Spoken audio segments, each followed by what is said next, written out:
Hello, everyone. Welcome to another episode of Grappler Union podcast. Anthony Zito here. On this episode, we are doing a fight companion for the IBJJF Worlds 2018. In studio is Tom Higgins, Andrew Sawczenko, and Andrew's fiance, Melissa. Enjoy. I need the 6 minutes. That's what happens in that 6 minutes. You told me using any technique that works. Never to limit myself to one style. Keep an open mind. We're not here just to take part. We're here to take over. In order to become more peaceful, in order for you to become better and strategize your life. Yes, sir. All right, we are live. Welcome, gentlemen. How's it going? All What's right, up? Introduce yourselves, please. Drew Sawczenko, purple belt. Andre Manenko, Yes. your teammate. Yes, my teammate.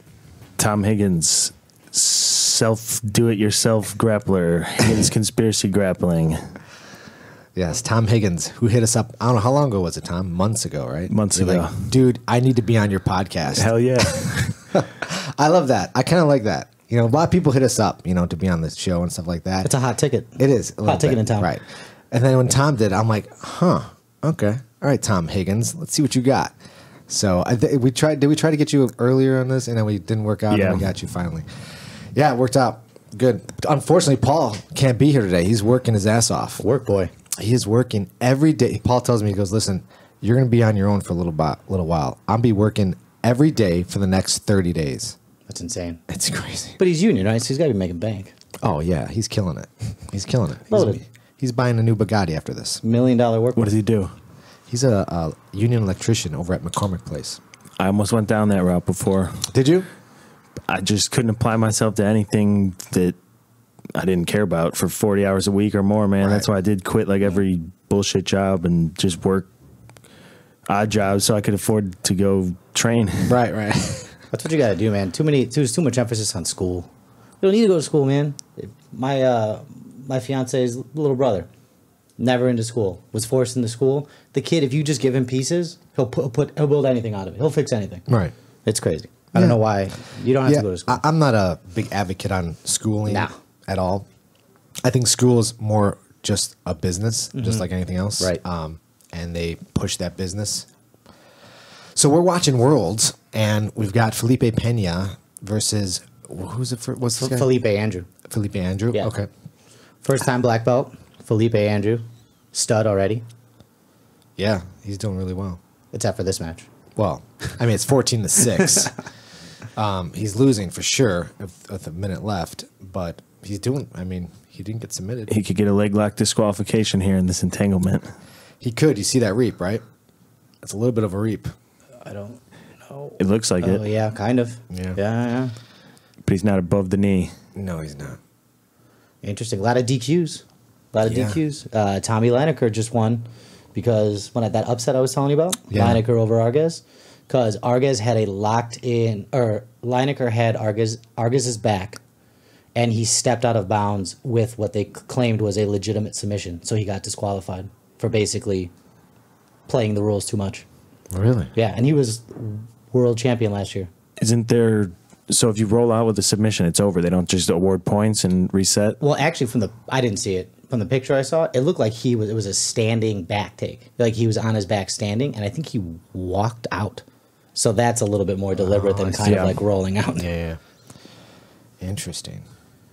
Yeah, there's a lot. I saw Gordon Ryan posted something. Did you guys I see saw that that post? too. That read that post? It's you know, when they say that, I don't know what to believe. You know, there's always like people out there saying that the referees are this and no one knows the rule sets and the rule set's too lengthy to understand everything. Oh, is it about the IBJJF being rigged? Yeah.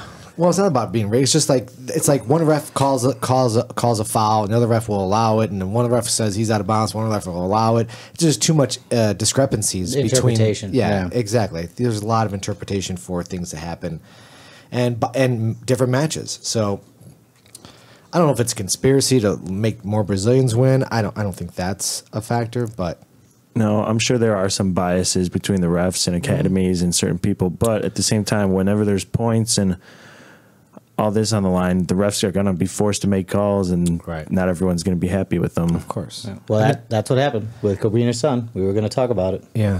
Ethan Krelidston, whoever, the Nogi stud. Yeah. Basically, ref called the tap when there was no tap. Yeah. And, I mean, Ethan's obviously, ADCC. I think he won the trials, was a stud when he got there. I mean, it definitely was... more of a fight could have happened if the ref didn't call it. So that's a shame. This is going to be a good one. Leandro Lowe versus who's that? Actually, I don't know who that is. I don't either, but I saw Leandro Lowe. So. Oh, So I actually it's don't. gonna be good. Yeah, I don't think I know who this was. I saw the name. I don't know who that is. Pointez? Yeah, maybe it's some sort of secret dark horse. Maybe. So now I think my biggest thing is with combat sports in general. I think people try to fit the rule set into like maybe something as linear as like football or like basketball or soccer, where with combat sports, there's literally so many directions something can go in. Right. I think a controversial free combat sport like I don't think that's ever going to happen. Yeah, I don't think It's so. too hard to get a perfect rule set. Right. We were talking about that earlier, like the rule sets. Like, there's so many, and I was telling, Tom's primarily a no-gi guy, and we were talking about, Eddie Bravo's rule set where you take the back, and he even agrees. He's like, I'm not gonna give a guy my back. Right.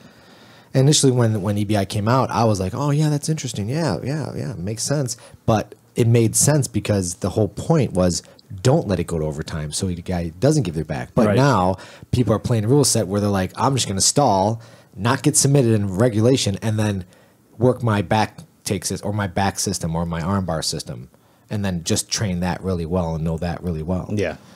And that's where it becomes problematic. Now you create this rule set, and everyone's now gaming that rule set. Right. So. No matter what it is, it's going to happen with some people. They just want the win. Yeah, they don't care about the money. They're like, I don't care about the $5,000. No, I just want that belt. Then there are the underappreciated grapplers that just go for whatever to make it entertaining because they don't want to win on an advantage. Or I feel like IBJJF is not as spectator friendly, and it's more about just the straight jiu-jitsu original route: pass, smash, control, isolate, submit. And now sub only, it's a lot more scrambles and a lot of leg locks. A lot of leg locks. A lot of Definitely. leg locks in that. Are you guys into leg locks? I am. I'm into leg locks. I want to, when I'm back fully, would like to sit down and talk to you guys about leg locks. Sure. I feel like it's... Well, when you're back, why don't you explain to people where you've been? Yeah, so I recently, a little update, I was on a fight companion not too long ago, tore my meniscus. I'm now finally back at jiu-jitsu, no hard sparring yet, but I had surgery in February, and I got injured in December, so I've basically been 6 months jiu-jitsu-less until just recently this last Thursday. But now, once I'm back to 100%, I want to try to learn it. I want to sit down with you guys and figure this thing out. Yeah, I think it's important. I've been introducing a little bit of leg locks to the fundamentals. I mean, when I say little bit, I'm just going over like positionally, like know when you're in danger. At least know when you're in danger. At least if you know when you're in danger, then not knowing how to submit but at least recognize it. Right. I got pretty deep down the leg lock hole, being a no-gi guy, and a lot of the sub-only events, the guys that I was preparing for were very good leg lockers, and I know some people who are really good, so I'd work one-on-one with them. One guy from Henzo's, Danaher Death Squad guy, Jason Rao, he's going to probably be one of the top grapplers around now that Gary and those guys are looking to go to MMA, so I think he's going to be the next one to come out of there, black belt. Yeah, he heel hooked me in like about fraction of a second once he had my leg isolated. Like when you play with leg locks, sometimes you're like, you know when to tap, or you feel it coming or whatever, or when you're, like you said, know when you're not safe. Right. And I didn't even have a chance to react to that. It was just like, boom, tap, leg isolated. I didn't even know if I tore my leg or not. So yeah, it gets scary high level. Yeah, it's definitely a scary... You got to know that someone could do that to you. And some people just say, oh, well, it's cheap, and ignore it and dismiss it because everyone always used to say that. Right. No, it's real. I mean, I believe that leg locks are real. I believe that, just like anything, you can avoid being triangled. you can avoid leg locks. You know what I For mean? sure. So it's just a matter of knowing when you're in that bad position. I do almost get it with the gi and some of the weird leg positions that they don't want people with like all the friction and the turning of the knee. But if the black belts, I'm sure a lot of them would be down to do that. They're black belts. They understand what's at stake and tapping, and they know how to defend themselves. Are you saying in the gi? Yeah, and like what we're You watching. think it would ever happen in the gi? IBJJF. I wonder. I will never have. Not in IBJJF, no. I mean, if they ever allow reaping, then maybe I would say heel hooks might be. What coming about down the no gi? line. Never in no gi either?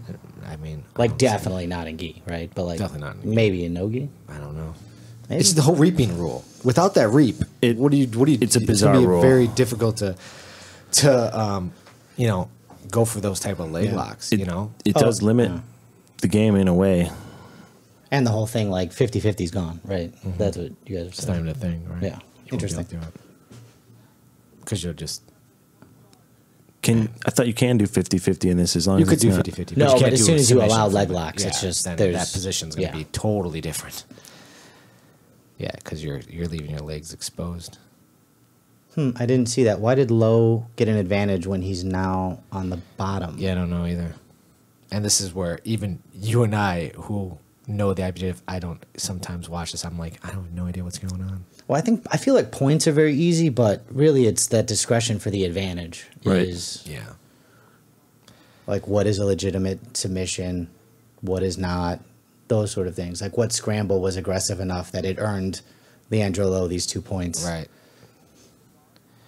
Yeah, it's tough to if you're not. It's tough for us who know, and for people who don't know, who are just fans, it's gonna be hard sometimes. You know. You would think that this guy would have got something for going from bottom to top. Right. Yeah, I wasn't paying attention. I didn't see what happened, but if you would assume. Yes. You ever thinking about going to the rules meeting, the IBJJF rules meeting that they have scheduled all the time? No. Prior to the tournament? I don't think about going. You should go. I don't know if I want to can go. last. Get that little certificate.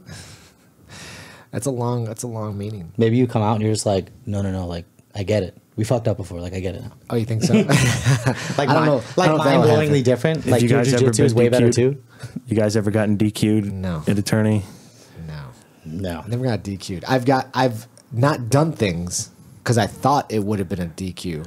My first IBJJF no-gi, I was in the younger guys weight class, and I didn't know when you talk about like cranking the neck, you can't crank the neck. I thought you couldn't do that. Like I couldn't submit the guy based on like I had to be under the chin. Basically. Right.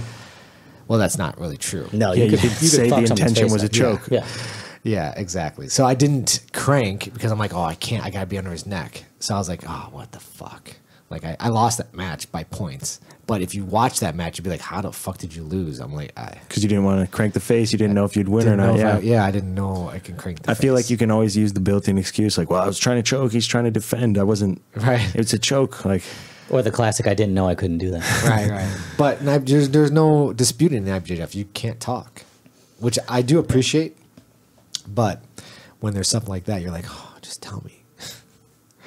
Yeah, I remember the first thing. I don't remember who told me this, but it was like, oh, if you're trying to go for a choke, you can basically punch the guy in the face. Like to punch your choke through. Like you can get you can do get some nasty ridiculously to get the aggressive choke lock cross in. fakes. You're basically punching somebody in the chin and then just keeping it going Right. until you wrap around the neck.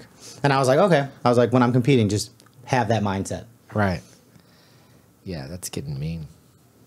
And you're not mean. I'm not mean. There's not a mean bone in your body. I'm still waiting for the day where you're just like, you know what, Drew? Fuck you.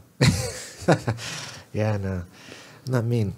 Gotta have the little bit of dickhead in you to grind your partner down as well as flow with them. I think about that. Like, I'm like, I don't know if that's in me to like have that sort of like world champion Right, aggressiveness. exactly. Yeah. You know, I wonder if that's.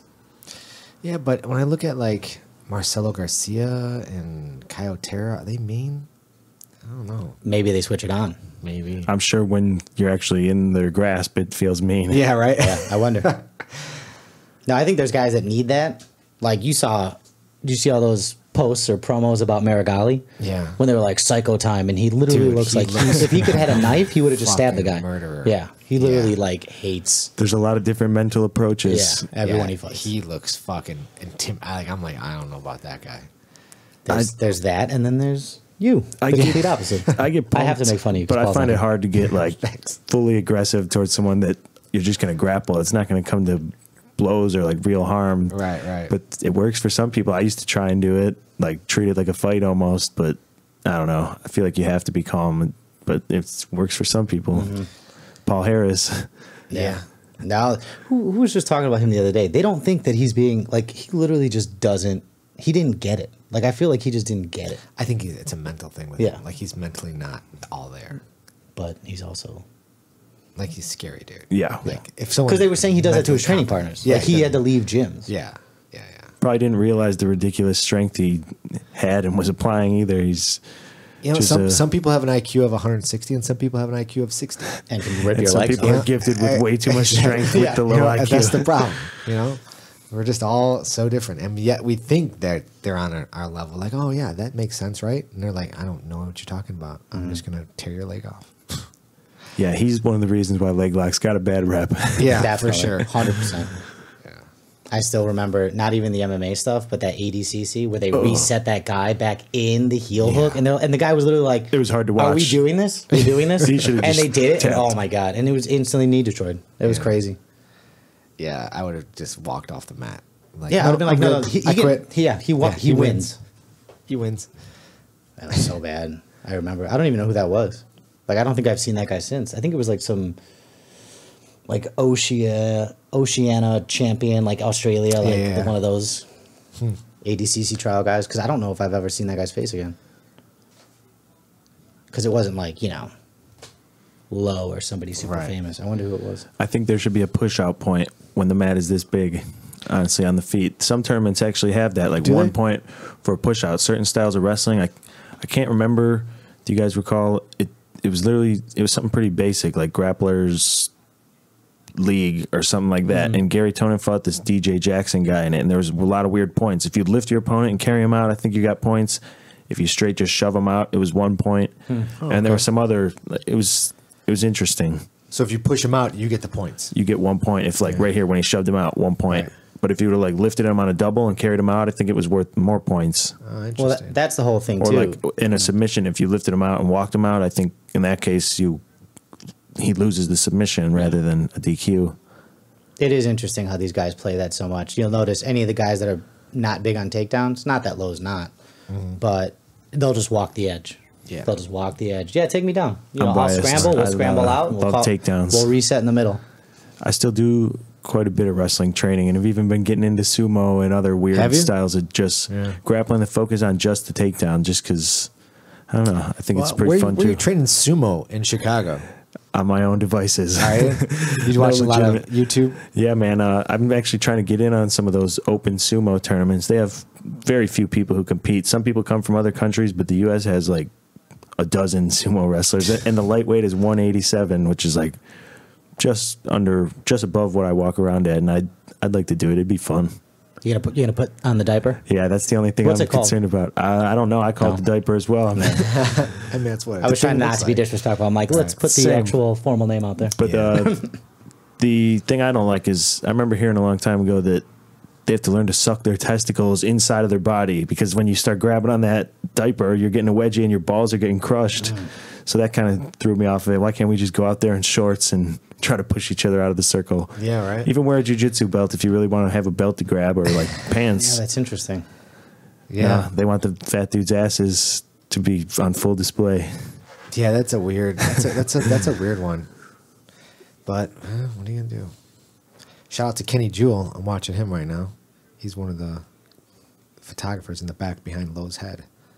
Is that the guy that's always in the Chicago Open too? No, I don't think Kenny comes out here. But see him right there. Yeah, that's him. No. Shout out to him. Yeah, he's a photographer. Good stuff. Grapple TV. I think he has his own podcast called Grapple TV Podcast. Classic flow. Oh, Yeah. oh no, never mind. No, they're going to commercials commercial. now. Yeah, Boom. commercials. Look at you guys. Flow, man. Yeah. You know.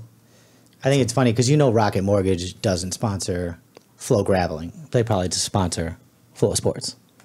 What are the chances they sponsor They could. only jiu-jitsu? You think? Oh, Rocket no, Mortgage no. thought that Yeah, jiu-jitsu was such a big segment of the Yeah. population? I know what you're saying. Isn't it kind of crazy though that how big MMA is and how big like pro wrestling and all types of stuff like that is, that people just don't care to watch either, even if it's submission grappling, no-gi, Brazilian jiu-jitsu, like just the grappling styles don't get any love. Olympic wrestling was going to get taken out.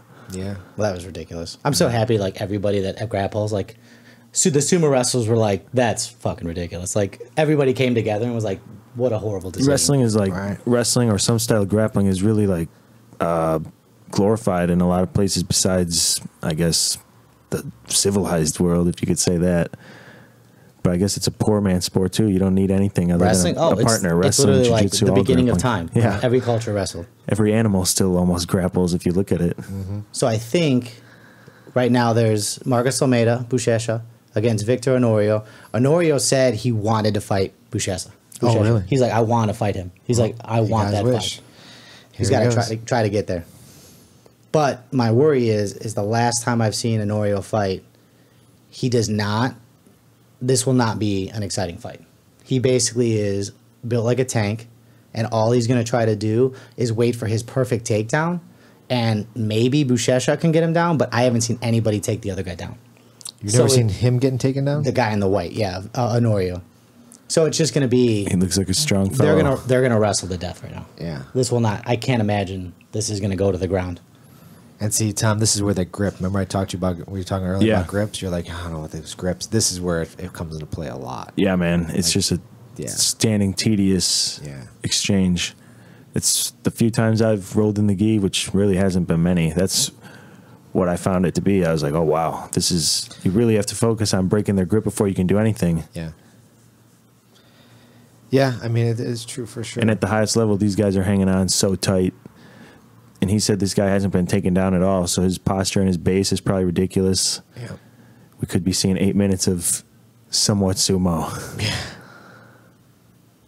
Look at that sprawl. Get him. Go. Oh, look at that. Beast. So I'm a liar. Fucking Buchecha. Take down instantly by That was nice. Buchecha.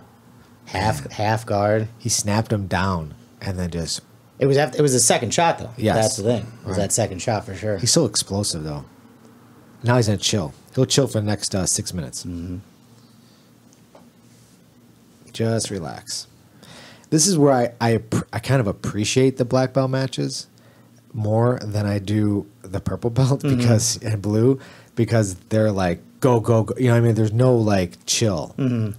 Where black belts are like, okay, now we're in this position. Now we need to go. But I know they're a lot longer matches as well, so Yeah. they got more time. And they know they're stuck. They're going to have to figure it They out. got to figure it out, right? Yeah, it's definitely more of a chess match at that point. A live chess match. As exciting or not as exciting as that may be sometimes. You know, I appreciate it. You To know, educated I know- grapplers, I know it's you all do. good, but yeah, But you're an intellectual grappler. yeah. That's why. I'm. Yeah, I have to be. I'm too little to not be. I can't use brute strength and force to make my opponent do something. I gotta trick them or use really perfect technique to get what I want. You're the trick king. Yeah, King of tricks. that's what you gotta do. got to try to have it all. Yeah. Be awesome. One day you're just like, you just flip out. Just bully mode. Yeah. Thug jitsu, Right. face pressure, neck cranks. It's like, wow, when did Zito get so rude on the mats? It's so crazy. When you he started imagine training catch wrestling. Yeah, that I can would happen. love to find. I don't know if there is anything around here. Is there any legitimate catch wrestling places in Illinois? I mean, you've got Oh, we know somebody that you can speak with. Tony Cicchini. That's the guy you got to go to, man. Wow, he'll make you scream. where's he at? Well, I think he's just doing seminars now. So anytime you see a seminar, if are you on Facebook? Wait, You're on Facebook, he makes some YouTube videos, right? Yeah. Is he huge, bald dude? right? No. He's not a huge bald dude. No. He's an old school Italian guy, and And he looks as such. Yeah. He looks like that. yeah, and he's awesome, man. He's got those nasty locks. He's like just shaking his hand. You're like, okay, don't ever do that again.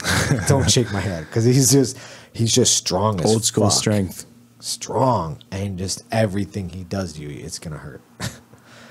Yep. And we're still in half guard for just an update there. Yeah. For It's those gonna of be you here for a watching while. along. He's in beer for a while. Yeah. He's definitely suffering down there. Buchet's not even on him, really. You don't think it looks like his face is getting crushed here? Nah. A little bit, maybe. A little shoulder pressure.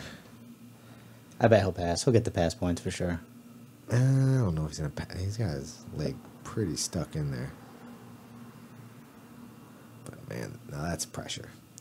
That's going to hurt. Yeah, that's gonna hurt. Make him uncomfortable in all ways. Yeah. I was telling the white belt when I came to your class the other day. Yeah. When I was just doing the guard pass we were working on. Yeah. I was like, you hear me talking? And he's like, yeah. I'm like, right. Put your shoulder in my face. Right, I was like, exactly. Put your damn shoulder in my face. Yeah. Yeah, it's interesting. Where they don't want to push too much, you know. Tom and I were talking about one of the bigger white belts we have, who's at a wrestling base, and I was rolling with him. Was that the kid in the gray gi? Yeah. Oh, yeah. well, let me tell you a little story about that kid. So again, I've been back 2 days. Yeah. And I see, and I'm like watching. Remember, I was like watching everybody spar because I wasn't going to spar. Right. And all of a sudden, I'm like directing. I'm like, oh, do this. He, without prompt, Yeah. arm drags the kid. Yeah. Arm drags him past, takes his back, Right. and I'm just like, okay. I go, so what have you done before? Right, exactly. He's like, oh, I've never. I was like, jiu-jitsu? He's like, no. I'm like, you wrestled? He goes, yeah. Yeah, And then I was helping the other kid because he was getting his ass kicked. Right. And I go, and I'm like yelling directions, and the gray kid with the gray gi stops and goes, are you talking to me? I'm like, dude, you're winning. I'm not talking to you. You know what you're doing. I go, I'm gonna help the other kid now. It was the funniest thing. He's like, me? I'm like, obviously not you. Right. Yeah. So I rolled with him in no-gi, and he was trying to like. He's obviously what 260, you'd say, right? True. It's got to be. Yeah, Damn. maybe. He's like my height. He's got a little bit more weight on him. He's a big dude. And so I'm like, okay, let's go. You know, let's roll no-gi. Let's see how you do. So he gets past. He passes my guard in no-gi pretty easily, you know, and he's trying for submissions, and I'm like, why are you forcing submissions on me?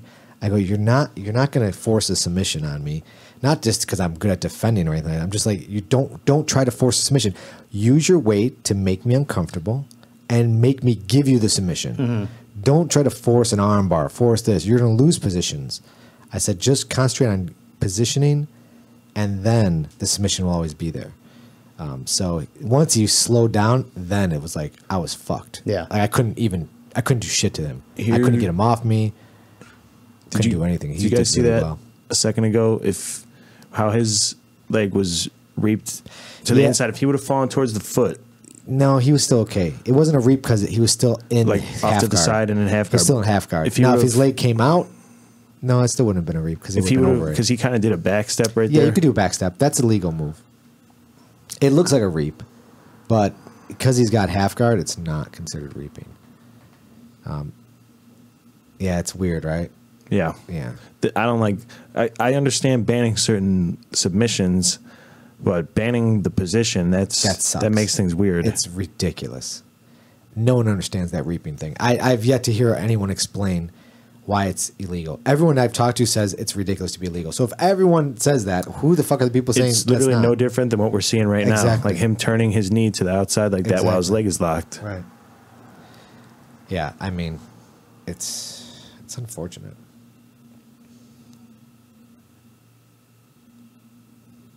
Can you calf slicer in IBJJF? No, I don't think so. No. I don't believe so. I don't believe you I've never can. seen it. Yeah, I don't. See, again, I don't know all the rules because I know only rules that I can do. You know, what I mean, I only concentrate like, okay, I can only do straight ankle locks. You know, Which is weird though, because you can do, and I don't know what it's called, but you know, like I've seen Kyle do this when you try to take the back. You could basically put your leg in the back of somebody's knee, and it basically looks like a calf slicer. it's a ham sandwich they call it. Yeah. Yeah. Is that real? Did you just make that up? No, it's real. Really? I've never heard of that. But Never heard of ham basically, when I saw it, I was like, okay, that looks like it should be illegal, but it's not, and the other thing doesn't, and it is. It is So- a calf slicer, is what it is, because you're extending that knee. You know, that And I know you use it to take the back, but technically, if you just pulled them back on you, Your- you'd be a their cast. knees- It'd their be a knees cast laser. fucked. Yeah. Their knees fucked. Oh, here we go. At least he's getting up. Bring him to the middle. Wow. And look at pass without a problem. This guy's gassed. Oh, yeah. That's a big guy. If That's anybody, Buchecha on top of you. I Yeah. know. if anybody's not watching, Victor Inoue looked like he was going to try to scoot out of bounds, and Buchecha grabbed him both hands on one ankle and grabbed him like a child and dragged him back into inbounds, and then instantly passed. Instantly. He's going to go for a submission here. He should. He's not going to lose. He's gonna get Armbar. it. Oh, come on. There. Tap. Nice. Kimura. Buchecha. So angry, so vicious. He's no joke, man. Jesus. This is it. If he officially wins, he's the best that's ever lived. Why you say that? Because he's tied with Hadra Gracie now Oh, is he for tied? world championships. Yeah. But Hadra Gracie beat him Don't bring that up. That's On not the way important. out. In terms on of the way out. Yeah, in terms of world championship it's wins. okay, wins. But Not head-to-head wins. okay. I'm just saying. I mean, it's an excellent point. but Okay. I'm just I'm just also saying, It's hard to make a greatest jiu-jitsu competitor of all time. Yeah, unless it's it's hard. Hickson, but But then Hickson never competed in this rule set. right, that's what I'm saying. Yeah. Yeah, it's very different. You have all greats. There's all greats. how's this? Winningest IBJJF competitor. There you go. How's that? Yeah, that's I got good. you. And who's that? Who'd you say earlier? Bruno Malfacini is going. And I think he's in the featherweight. He's going for 11 or 10. 11. Something ridiculous. Yeah, Yeah, it's where like ridiculous. he's going to clearly separate himself from everybody else. But some people say that Kaotera won last year. True. you Yeah. know, that he kind of got screwed out of that With that out of bounds thing. with that out of bounds thing. Yeah. Exactly. I wonder if we're going to see Andre in the stands. He's there. That's all I want to do. Why can't I just do that? I should just go and watch. But you should probably compete if I'm going to fly out. Yeah, fair enough. You should compete. It's a good time to be around it and watch and not have the stress of Yeah. weight or having to compete or anything and just enjoy it. But then you get the itch to compete. Yeah. Well, for sure. When I'm there, when I'm competing, Yeah, I'm damn in it, any I should've tournament, signed I'm like, up. damn it, that's my first thing. I'm like, oh, I should have signed up. Yeah, for sure. And then you size up your own bracket. You're like, Yep. oh, I would have been with these guys. No, I couldn't yeah. beat them. I would have know. beaten that guy at least. that one guy. That one guy, I would have got that guy. I looked at the bracket for Worlds for me, and everyone I competed against last year at Worlds got their purple belt. So Oh, they're yeah? competing at purple belt this year. And I'm like, oh my God, those guys are all beasts. When is Masters Worlds? You're doing it, right? August. I don't know, man. I don't know if I'll be able to make it You're out getting there. promoted, aren't you? Yeah, you are. Yeah, that's what they say. Is that the word on the street? It's Word been on the officially street. said to you? I don't know. Word on the street. Who knows? You know, You're worthy.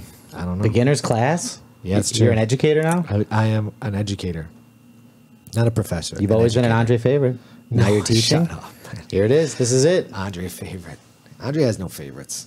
You teach at your gym too? I do teach. Awesome. Yeah. You gonna come by in the gi? 6 p.m. man. Yeah, I got to get a gi. I have one, but it's What size a are you? loner gi. What size are I you? don't know because I've honestly always had a Drew, hard time. Drew's trying to sell a gi right now. It's too big for you. I've had a I hard can time already tell. finding even just dress clothes and coats and stuff that fit because I got an awkward build. I'm like too short of a torso, but wide shoulders, and I don't know. My pants are always falling off. So he'd be like an A2 Probably and then A2. Probably A2. A3 and top. I wish I knew the size of the one I have, 'cause but then it's the so, lapels would it's be so ridiculous, confining. yeah. Mine is like I can't move, and I'm like, how can I roll if I feel like I'm confined? I'm gonna suck. How are they supposed to fit? Like a little bit loose? I like mine tight. Like, I like mine pretty, I like mine tight. as almost well. illegally tight. Like, they're not allowed Mine in the felt tournament. like I couldn't even like give a hug, or it's like stretching in That the might back. be You know? too tight. Yeah. And I like mine fitted. That's a good word for it, right? Yeah, fitted. Clean, I think, is the word you're looking for. Yeah, clean, nice lines. Although I did buy that new AP gi, World Domination one. I saw. No. I did With the stripes? with the stripes. Yeah, it's so beautiful looking. Okay, I'll say it louder because I was trying to be. Why? That's a horrible gi. What are you talking about? It looks You so look retro. like a race car. Exactly. It looks so like 70s to me. I loved it. That's pretty You're gonna cool. you're gonna tell me offline how much that gi was. Oh yeah, I'll tell you offline. You don't want to know. How much I Probably- paid for that. Guy It's like my makes these mortgage gis for the month or something. conspiracy kimonos. I think that's who I'm going to buy a gi off of. Just some dude on Instagram, and that's his thing. He makes gis, conspiracy kimonos. What's up with the conspiracy kimonos? I don't know. Why is he calling it that? Maybe he's just into conspiracies like myself. So What conspiracies are you into? any and all, The classic I ones. entertain them all. But Who killed JFK? Go. who killed JFK? The mob and the shadow government. People within 9/11, inside or outside job? Oh, fakest fucking thing of all history. Have we been? Fakest. Have we been to the moon? Like 9/11 was absolutely set up. Like, what do you mean by set up? Like staged. Like WWE was Really? completely orchestrated and pulled off to fool the sheeple. Building 7. That's all I got to say. Yeah, Look for it real. up. I don't For know real. about that one. Explain it. There's I don't too know. many holes, man. It's an insult to our intelligence that they really expect us to believe that story. Like everything about it. There's just way too many holes. I don't know everything about it. I just know what I know from like listening to Joe Rogan's podcast and Eddie Bravo. That's all you need to know. Is that all I need to know? Well- so what's your make, like when you say it's fake, like you don't believe people actually died? I mean, people died. People in the tower died, and that's the misconception too. Everyone will always get all sensitive and mad and be like, "Hey, people died. How could you say that it was fake?" Like that doesn't mean people didn't die. It's just not the story they gave us. It was not a terrorist attack that came from nowhere and just bombed us. It was totally set up, totally staged, like planned out and ahead of time. Osama bin Laden himself was actually a CIA agent in the 80s too, by the name of Tim Osman. You can look that up. That's easily proven. Bin Laden was in the U.S. like right before 9/11. There were people visiting the Twin Towers all like weeks before, like shady cars. The U.S. like Air Force was given a stand down the day of 9/11. Like, hey, you're not supposed to intercept like anything that comes through. Like, why would they be given those orders that day? At that time, there was no footage of the Pentagon plane. Some people go as far as to say that no plane hit and that it was all just explosions, and the plane stuff was CGI, like all the videos they showed on the news. Some people think that's fake, and I don't know. I can't prove that, but whether or not it was set up. The footage thing I've heard, like Whether or not- there is footage of the plane, but they don't release it. Right? Yeah, Is that it's- what it is? Well, the towers had that one video, and it does look kind of shitty in CGI, but there's no Pentagon plane video.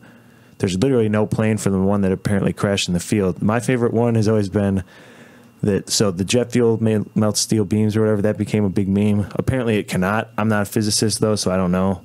But they say that the jet fuel did melt the steel beams, but they found out the identities of the terrorists because they found their passports on the sidewalk of the building of all this fucking rubble. I've heard and all that this also. stuff that got burnt. The passports survived. That's all been disproven and like that. Like that's just no. That's not really that real. I don't believe that stuff's real. Did you hear the new Eddie Bravo conspiracy? No.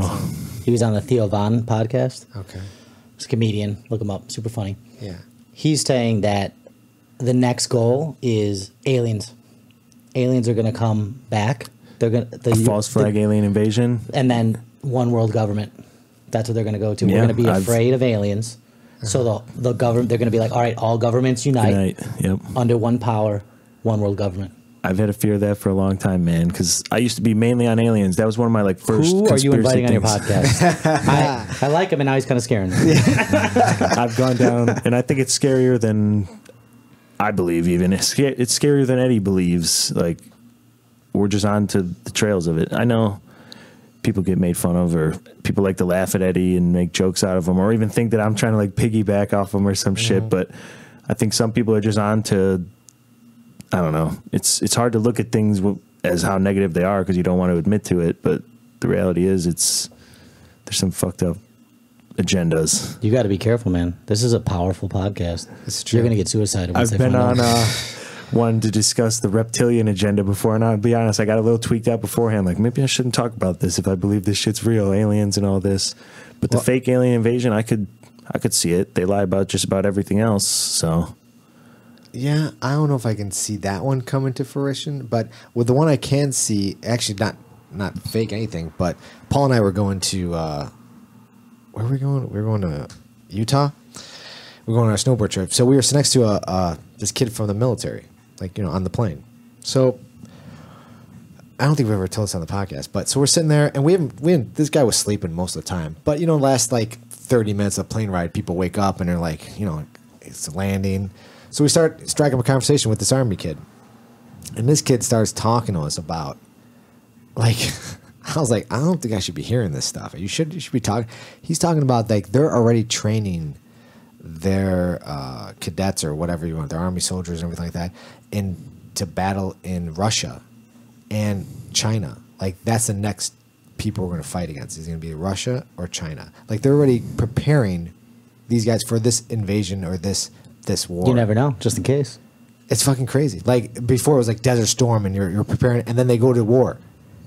China and Russia are getting real mouthy. Is that what And it we're is? gonna have to. It's honestly laughable when you see like Twitter fucking wars of the worlds, dude. World leaders on Twitter shit talking each other, threatening global war. That's what we've come to. It's so weird. But I'm just like, wait, so preemptively you guys are just preparing to go to war and you're talking about this openly, like it's gonna happen. He goes, no, it's gonna happen. It'll be World War III. This is gonna happen. It's either gonna be Russia or China. I'm I feel like you what? also sat next to a fucking weird kid. Maybe. Yeah, he could. It's possible. It's possible. For him to be totally sure. He was like, he's like, no, man, it's for real. He loves Trump. I'm like, what? You love Trump? He goes, yeah, man. Trump's the best. That's how you know. Nobody really I'm like, loves oh, Trump. fuck. He loves him. He goes, everyone loves Trump because we get paid more. Hey Zito, can you not pause the broadcast, please? What happened? You know what's This is inactive. what's fucked is Temporarily paused. almost all wars have been backed by the same few families. Like they fund all sides of it and just profit off all the selling of the arms and the oil and all this. And the America, like since the U.S. was founded, has been at war literally like 98% of its all of its existence. I We've saw just that been at stat the war. other day. That upset me. That was Yeah. annoying. Is that real? Yeah. That's We've I mean, literally always had some type of war going. I'm sure you can count, but think about it. I mean, if you even just think about the Even last if it's 100 internal years, wars. right. you're talking about the 30s to the 40s. Korea was 50s and 60s. Vietnam was 70s. Gulf War Wars of started in the late business. 80s, like 90s, early 90s. I mean, really, at least the last 100 years for sure. There's definitely been more conflict than not. Yeah, that's. I don't know why I kick Flo. Why are you kicking me out, Flo? You giving away your login? Is that why? I don't know. It's probably No. Paul logging in on yours on his phone. It's so weird. I was going to ask you. So, do you feel incomplete when Paul's not here? I don't. Do you feel like it's like, oh, like the banter's not the same? No, Like Elvis and Costello, like it's like you're missing something. Yeah, no. Does Paul train with you guys too? Yes. Yeah. Nice. All right. So we have Keenan and who is that?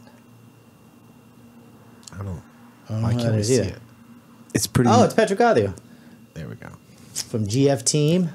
I like how. Oh, he doesn't have his beard. That's why it's a shaven Patrick Gadio. I have no idea what he looks like without his beard on. Oh, is that right? Yeah. Yeah, I don't know. I mean, I can enjoy people thinking outside the box and looking at things differently. I can appreciate that a lot, you know, and I enjoy some of like, I don't appreciate the flat earth theory. I think that's just ridiculous. But like, you know, government agencies doing weird things and, you know, false flags and stuff like that, that's all real, you know. I know we know that to happen. There's record of it. For sure.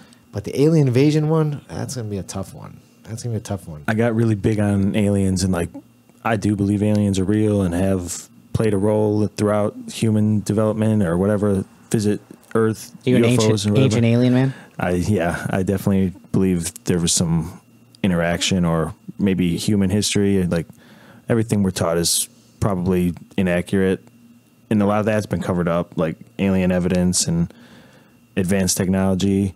But then I started getting into, all right, well, now they are kind of trying to feed aliens more to the mainstream and more and more and more. And I started to think that same thing too, because that's what conspiracy theorists were looking at. Oh, they're going to try and unite everyone. Because I don't know if you guys ever heard of, I think it was called Project Blue Beam, unless that's no, there was a Blue Book too, but I think Blue I know what Beam you're was talking about, where but we were only gonna, because Eddie just talked about it. we were going to fake because Cuba, we had like the conflict with them, and they're like a very Christian nation. So we were literally planning, like it was in documents that we were planning on doing like a fake second coming of Christ to like throw off their public's like mental state, so they wouldn't want war or anything, because they'd think that Jesus was literally coming back. They were going to project a hologram. So this is like the 60s or whenever it was. If they had the technology to do a fake Jesus back then, I'm sure they could fake some UFOs right now. Or was it just going to be Paul in a wig because he's got that beard now? It's true. I haven't seen bearded Paul. You haven't? No. It's glorious. When is he going to shave that thing off? I don't know. It's hot. It's hot out. I thought it was a winter thing. It doesn't seem like it's going anywhere, though. No, he's keeping it. It's hard to rock a beard in the summer here, man. It's got to be. You Oh, got yeah, long hair, Tom. you're bearded as The fuck. long hair Yeah. sucks Bro. in the heat. It also sucks in grappling, and that's why I'm hesitant to do the gi too. I'm going to be getting all sorts of chunks ripped out Oh, I'll even pull more. your hair out. Yeah, for sure. I feel bad when I pull. Why you got long hair? You like a headbanger or something? Yeah, Are you? heavy metal. A little bit of a musician, mediocre one at best, but yeah, definitely a big metalhead. Okay. That makes sense. You know how many times I pull Christina's hair out? A lot, huh? Like a million, like all the Yeah, time. I really I think about it. respect the girl grapplers. Yeah, so much You hair know, coming out. understand how much you have to adjust your hair and shit. It's crazy. It's so awful, so annoying. It'll poke your eyes out. I'm swallowing my own hair when I'm getting gassed and gagging on it. Sometimes it's no good. I also got to wear goggles nowadays because so many eye injuries that I have that I wear these skydiving goggles. So I got those fogging up, getting in the way, and the hair. You wear a skydiving when you grapple? I wear skydiving goggles when I grapple. What kind of eye injuries do you have? So a long time ago, it was actually at a metal show when I had one of my first and worst eye injuries when I was like 16. I caught a thumb to the eye, and it was a rare eye injury called a hyphema. Like the blue part of my eye like was bursted in blood, and it would like be half red, half like blue, and then it would go away. And then if I would exert myself, like lift, run, anything, the blood would pool back into my eye, and it would like sting, and it would do that for weeks. It was like a 1 in 100,000 eye injury. So that took a long time to heal. Those metal shows get for real. Yeah, man. You're in like a mosh pit. It wasn't even like, it was just some douche did like a cheap shot. But yeah, like people just get violent at metal shows for, yeah. I didn't even see. The dude was like on the side of me and like threw his finger in my eye. Really? Yeah, that was unfortunate.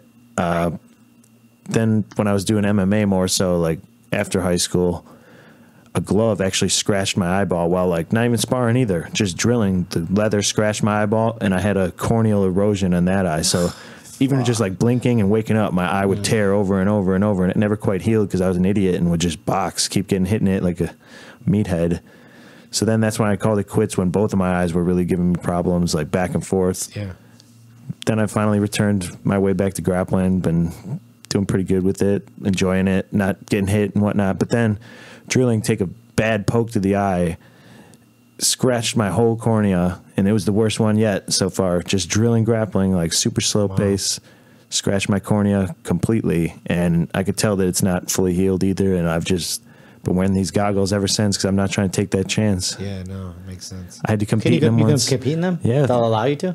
One tournament, Grappling Industry is the only one I've done with it so far. I got a super fight for Grappling Games, and I messaged them. I think it should be good, and I've seen some wrestlers wear goggles before, but these are like flexible, shatterproof, literally skydiving goggles. Wow. They work. They fog up a little bit, and sometimes they get in the way, but You can't just wear contacts? they do have like bandage Yeah. contacts that are like thicker, but I'm not sure if that would even help. Plus, those do move. Yeah, So. those that's true. will probably fall out. Not I that don't the know. goggles don't, but if those get one of those things get caught in your eye, like after that's gonna be bad. I've had a really bad just luck with eyes. Yeah, I do worry about that too. If the goggle like flies off and hits me in the eye or something, I don't know. But I'm not willing to give up grappling too. Yeah. No, that's, I mean, some, wow, that was an interesting back take. Yeah, Keenan Cornelius, gangster. Jumping back take. Yeah. But he grabbed his hands with it. I love Keenan. He competes on all rule sets too and Yeah. kicks ass no matter what it is. Oh, there's his points. Finally got the back points. He's very creative No, too. he didn't. Oh no, he should have. The other guy, they gave him 4 points. What was that for? I don't know. I love when they try to move him like this. It's like, come That on. is funny. It looks so ridiculous. They tried doing it to Buchecha, and they're like, okay, we can't move you Yeah, guys. just Just get up. Can you please get up? Can you please get over there? You need the steroid refs to come in at that point. This is tough. No, I bet you they're giving the points for this. Well, why is it? He's got I it. see he's got both hooks. It's been clearly longer than 3 seconds. Oh yeah, he gave it to him. He just Several gave it to him? hands there. Wow. Man, Keenan is a backpack. Whew. Having those legs all the way wrapped in on you. Yeah. Keenan's Good luck. up 6-4 with a minute left, and a couple advantages. That whatever. Right. But the advantages don't mean anything if the guy's up on points. Nah. Right. Keenan's going for head and arm. No, he's not going to get it. He's gonna pass. Nope. That's what I would have done. Right there. Nice. Oh, Sweep. he swept him, so now it's a tie. Oh, and they gave him an advantage. Oh, no, they took that away. No, Keenan's still up by 1 advantage. He's got to Well, why'd they take the advantage away? Was it an I accident? think it was an accident. Was the it? scorekeepers sometimes are ridiculous. I think the they didn't digital have ones one. at least are ridiculous. Yeah. Wow, 16 seconds. Keenan. Do something, fool. Look, everybody from GFT is losing their minds. Yeah. Oh, he's going back for a. It's got to be legit, He's going to though. lose a advantage for that probably if he doesn't. No, he hasn't. No, he's got to get Or up. Keenan's give gonna come Keenan up. one. Keenan up. Yeah. They didn't give him anything for that. I think it was No two. advantage? I think it was a two last minute. I don't Wow. know. I would. I mean, you wouldn't get him. I didn't see if he had a He's foot still lock trying. in. See, he's still trying to get it. Yeah, see, he's trying to get it. I think he was trying to get up and be like, They gave it to him. "Oh, they did. They gave it to him. Yep. So what? So now Overtime? it goes a referee's decision. Oh, referee's decision. Yeah, they did. They gave him the advantage for that footlock attempt. But they're not gonna give it to What, the Brazilian? They're giving it to the white guy? the most powerful, position he had back. Doesn't matter. Oh, I mean, yeah. my thought is, Yeah. no matter how I many mean, yeah, sweeps, it's a referee's decision, right? Yeah, I agree. That would be my thought. Yeah, they'll give it to Keenan for sure. I mean, I hope so. Yeah, I need another American winning. I can't believe JT Torres lost. He lost early. I didn't see it. I forgot who he lost to. Oh, Sajorio, the guy from Brazilian top team. Huh. They were really pegging him to win it this year. Really? They figured obviously Lepre was going to be a monster no matter what, but either him or JT Torres, they were saying. Wow. And he lost, I think JT lost in the quarterfinals, so he didn't even get to semis. Are there other Americans left? There it is. Oh, wow. Who'd they give it to? Patrick Gaudio, Wow. Brazilian trickery. For his last second Brazilian footlock? trickery. That's crazy. They gave it to him. Man, that's unfortunate. That sucks. A lot of people were pegging Keenan this year too, saying this was the year. Damn, that's crazy. Man, that guy's back taken. On what context does he win that match, though? I don't. Well, see, they have 3 referees. And so the one main ref, that guy in the middle there, he voted for Keenan. The other 2 went for the other guy. Interesting. So that's how that worked. Sometimes it is hard to tell who got the better of a role, but I think we would all agree Keenan looked like he won that. Just from the back, he had, out of all the positions, he had the most dominant position. That's what I would say. That's what I would say. Of course, this is EBI. You always get the back. Right. Free. We can Free back complain. I takes. really don't can start it back honestly if you like want. this rule set that much, but there is no perfect rule set. There is none. There absolutely is 0. The only perfect rule set is no rule set and no time limit. Get the That's it. submission. And you just fight to the That's death. it. You fight to the end. That's it. That's it. That's the perfect way. There's no time limit and there's no rules. Go at it. Who's gonna win?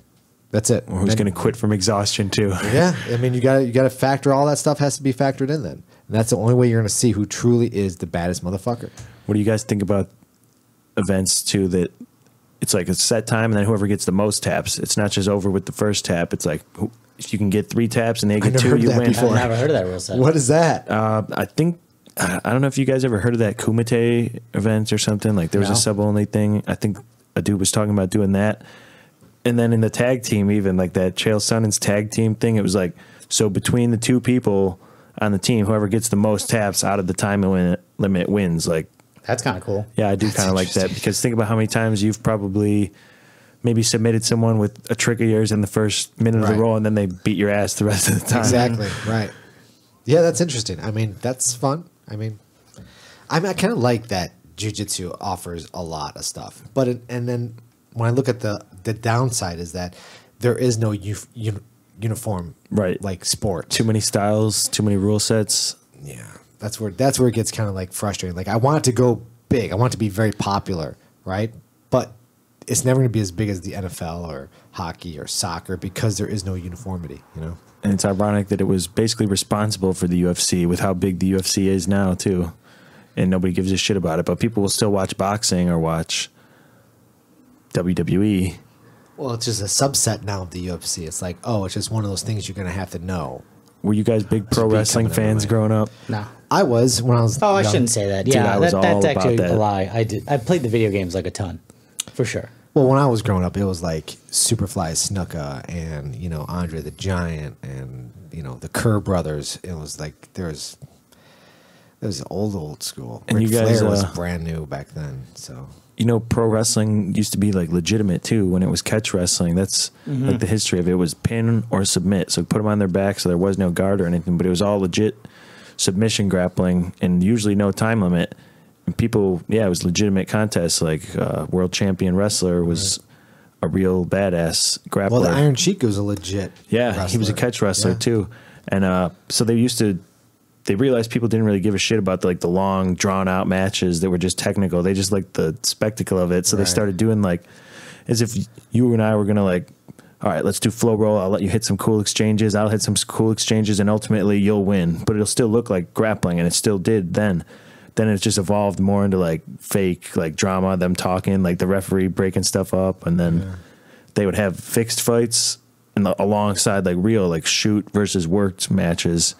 And then real catch wrestling died off, turned into the scholastic style that we have now, like college and that stuff. And then pro wrestling became what it is now, I don't know, live action TV show or something. Entertainment. That's all. It's it's scripted entertainment. I'd like to see the comeback of the real wrestling, grappling, like we're saying, try to get it mainstream, but there does have to be probably some unified style that would be appealing to watch and exciting. I don't think that's ever going to happen. I don't think that's going to happen. It's too hard to appreciate for someone who doesn't train it. Exactly. I mean, look at the UFC. You ever go to a UFC event and everyone's just screaming stupid shit? Yeah. It's ridiculous. Just bleed fans. It's fucking crazy. It's just never going to happen, And that's all encompassing, right? You got wrestling, you've got jiu-jitsu, you've got boxing, you've got, kickboxing, all inside that UFC, and no one understands. You guys one going next thing. week? No. No? To The UFC? no. Check it out. Are you going? Got some tickets, yeah. Did Nice. you? It'll be good. Where are you going to stay? Where you up close? Probably or? higher. Probably It's a pretty higher good up. card for sure. So it's stacked. It's probably It's one of the more fucking stacked awesome. ones. I I've was never surprised. been to a UFC event live. I've seen 2 Bellator events, and it was honestly pretty sweet. Their showmanship and Yeah. the production and all that. It was pretty cool. It should be fun. Yeah, you end up watching the screens for sure because you can't really see inside the cage when you're there, but it's still fun, except when you start hearing people yell. Yeah. Oh, if we're high up, I bet we're gonna be Yeah. surrounded by. Idiots. I got to see Fedor fight live. That was a dream come true. I did that too. What's funny though is when I was there, where you just hit the Bellator card for Fedor. Oh no, you went to the Bellator Yeah, card? No, yeah. no, I saw him when he was in Strikeforce a million years ago. Oh, in that's Hoffman awesome. Estates. Brett Rogers won. I don't know who Was it in Chicago? No, I think he lost. Oh God. Maybe it was when Fedor lost. I don't know. It was a while ago. But one of his first fights. Yeah, that card. That was a good card. And There was a lot of Bellator one? jiu-jitsu in Yeah. that That was Bellator jiu-jitsu card. heavy Yeah, card, that was yeah. awesome. Yeah, that was awesome. That was a good card for sure. Where was that at? I think Allstate Yeah, Arena. Allstate. Oh, it was? It's a good venue. We went to Bellator when it was really more on the Hispanic. It was focused on the Hispanic market, and it was at a tiny little concert venue. I want to say, what's that concert venue on Damon? On Damon? Yeah, Damon, a little bit north of North Avenue. I don't know. Anyways, but it's weird to see it there all the way till now. It was super funny.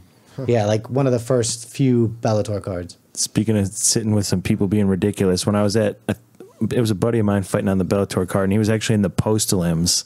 They had fights after the main event, at really? midnight. Yeah, for the undercard, pro fighters. And so we were sticking around for a while. And this that all local during, guys? Yeah. Yeah. At the end. And it was the Rampage King Mo one. And there was these guys just fucking being ridiculously hammered. They were doing a lot of Ric Flair woos and loud screaming and just talking so much uneducated shit.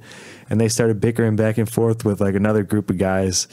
And it turned into a little scuffle, and the one guy was going for a Kimura, and I was dying. They were getting technical at their MMA crowd street fight, even though they were just drunk as shit and had no idea what they were doing.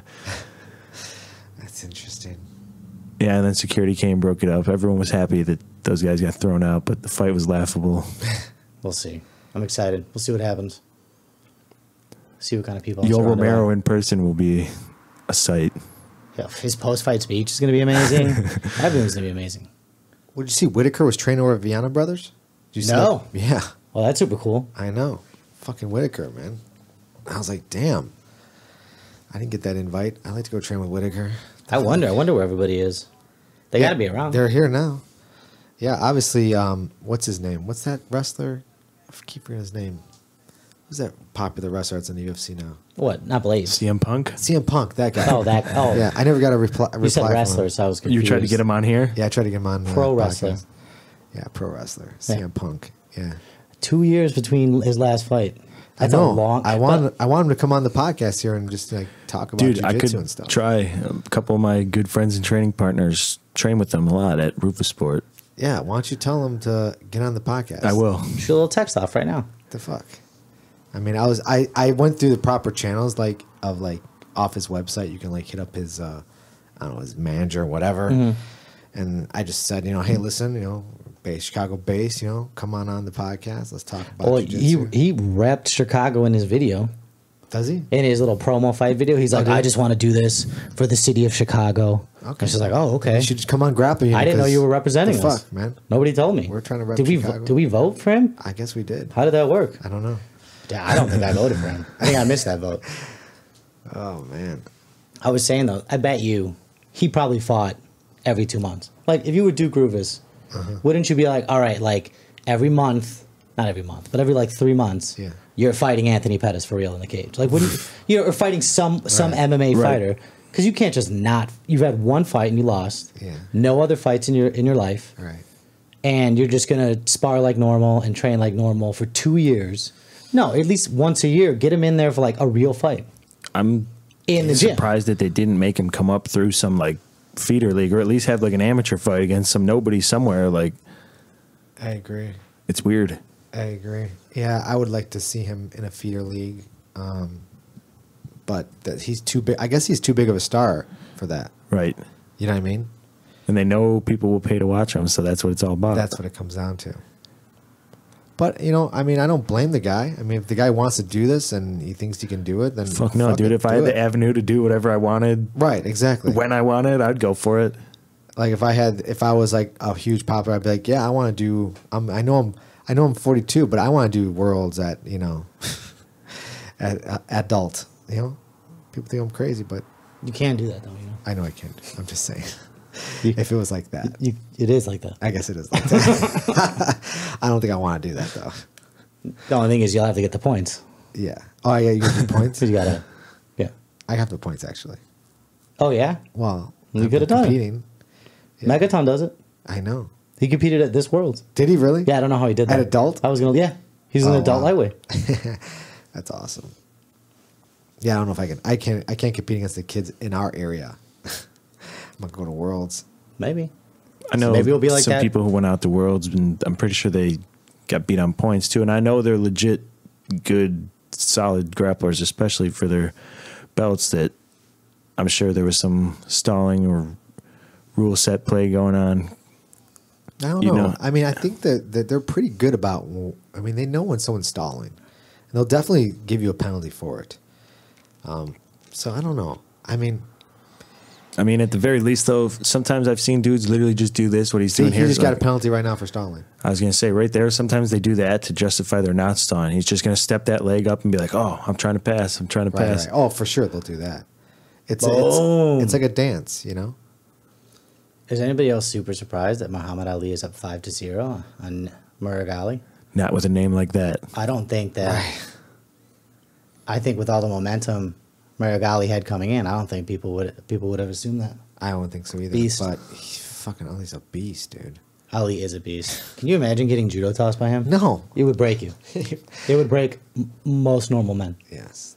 Well, the ground would actually break me, but by him throwing me, I've always wanted to do judo.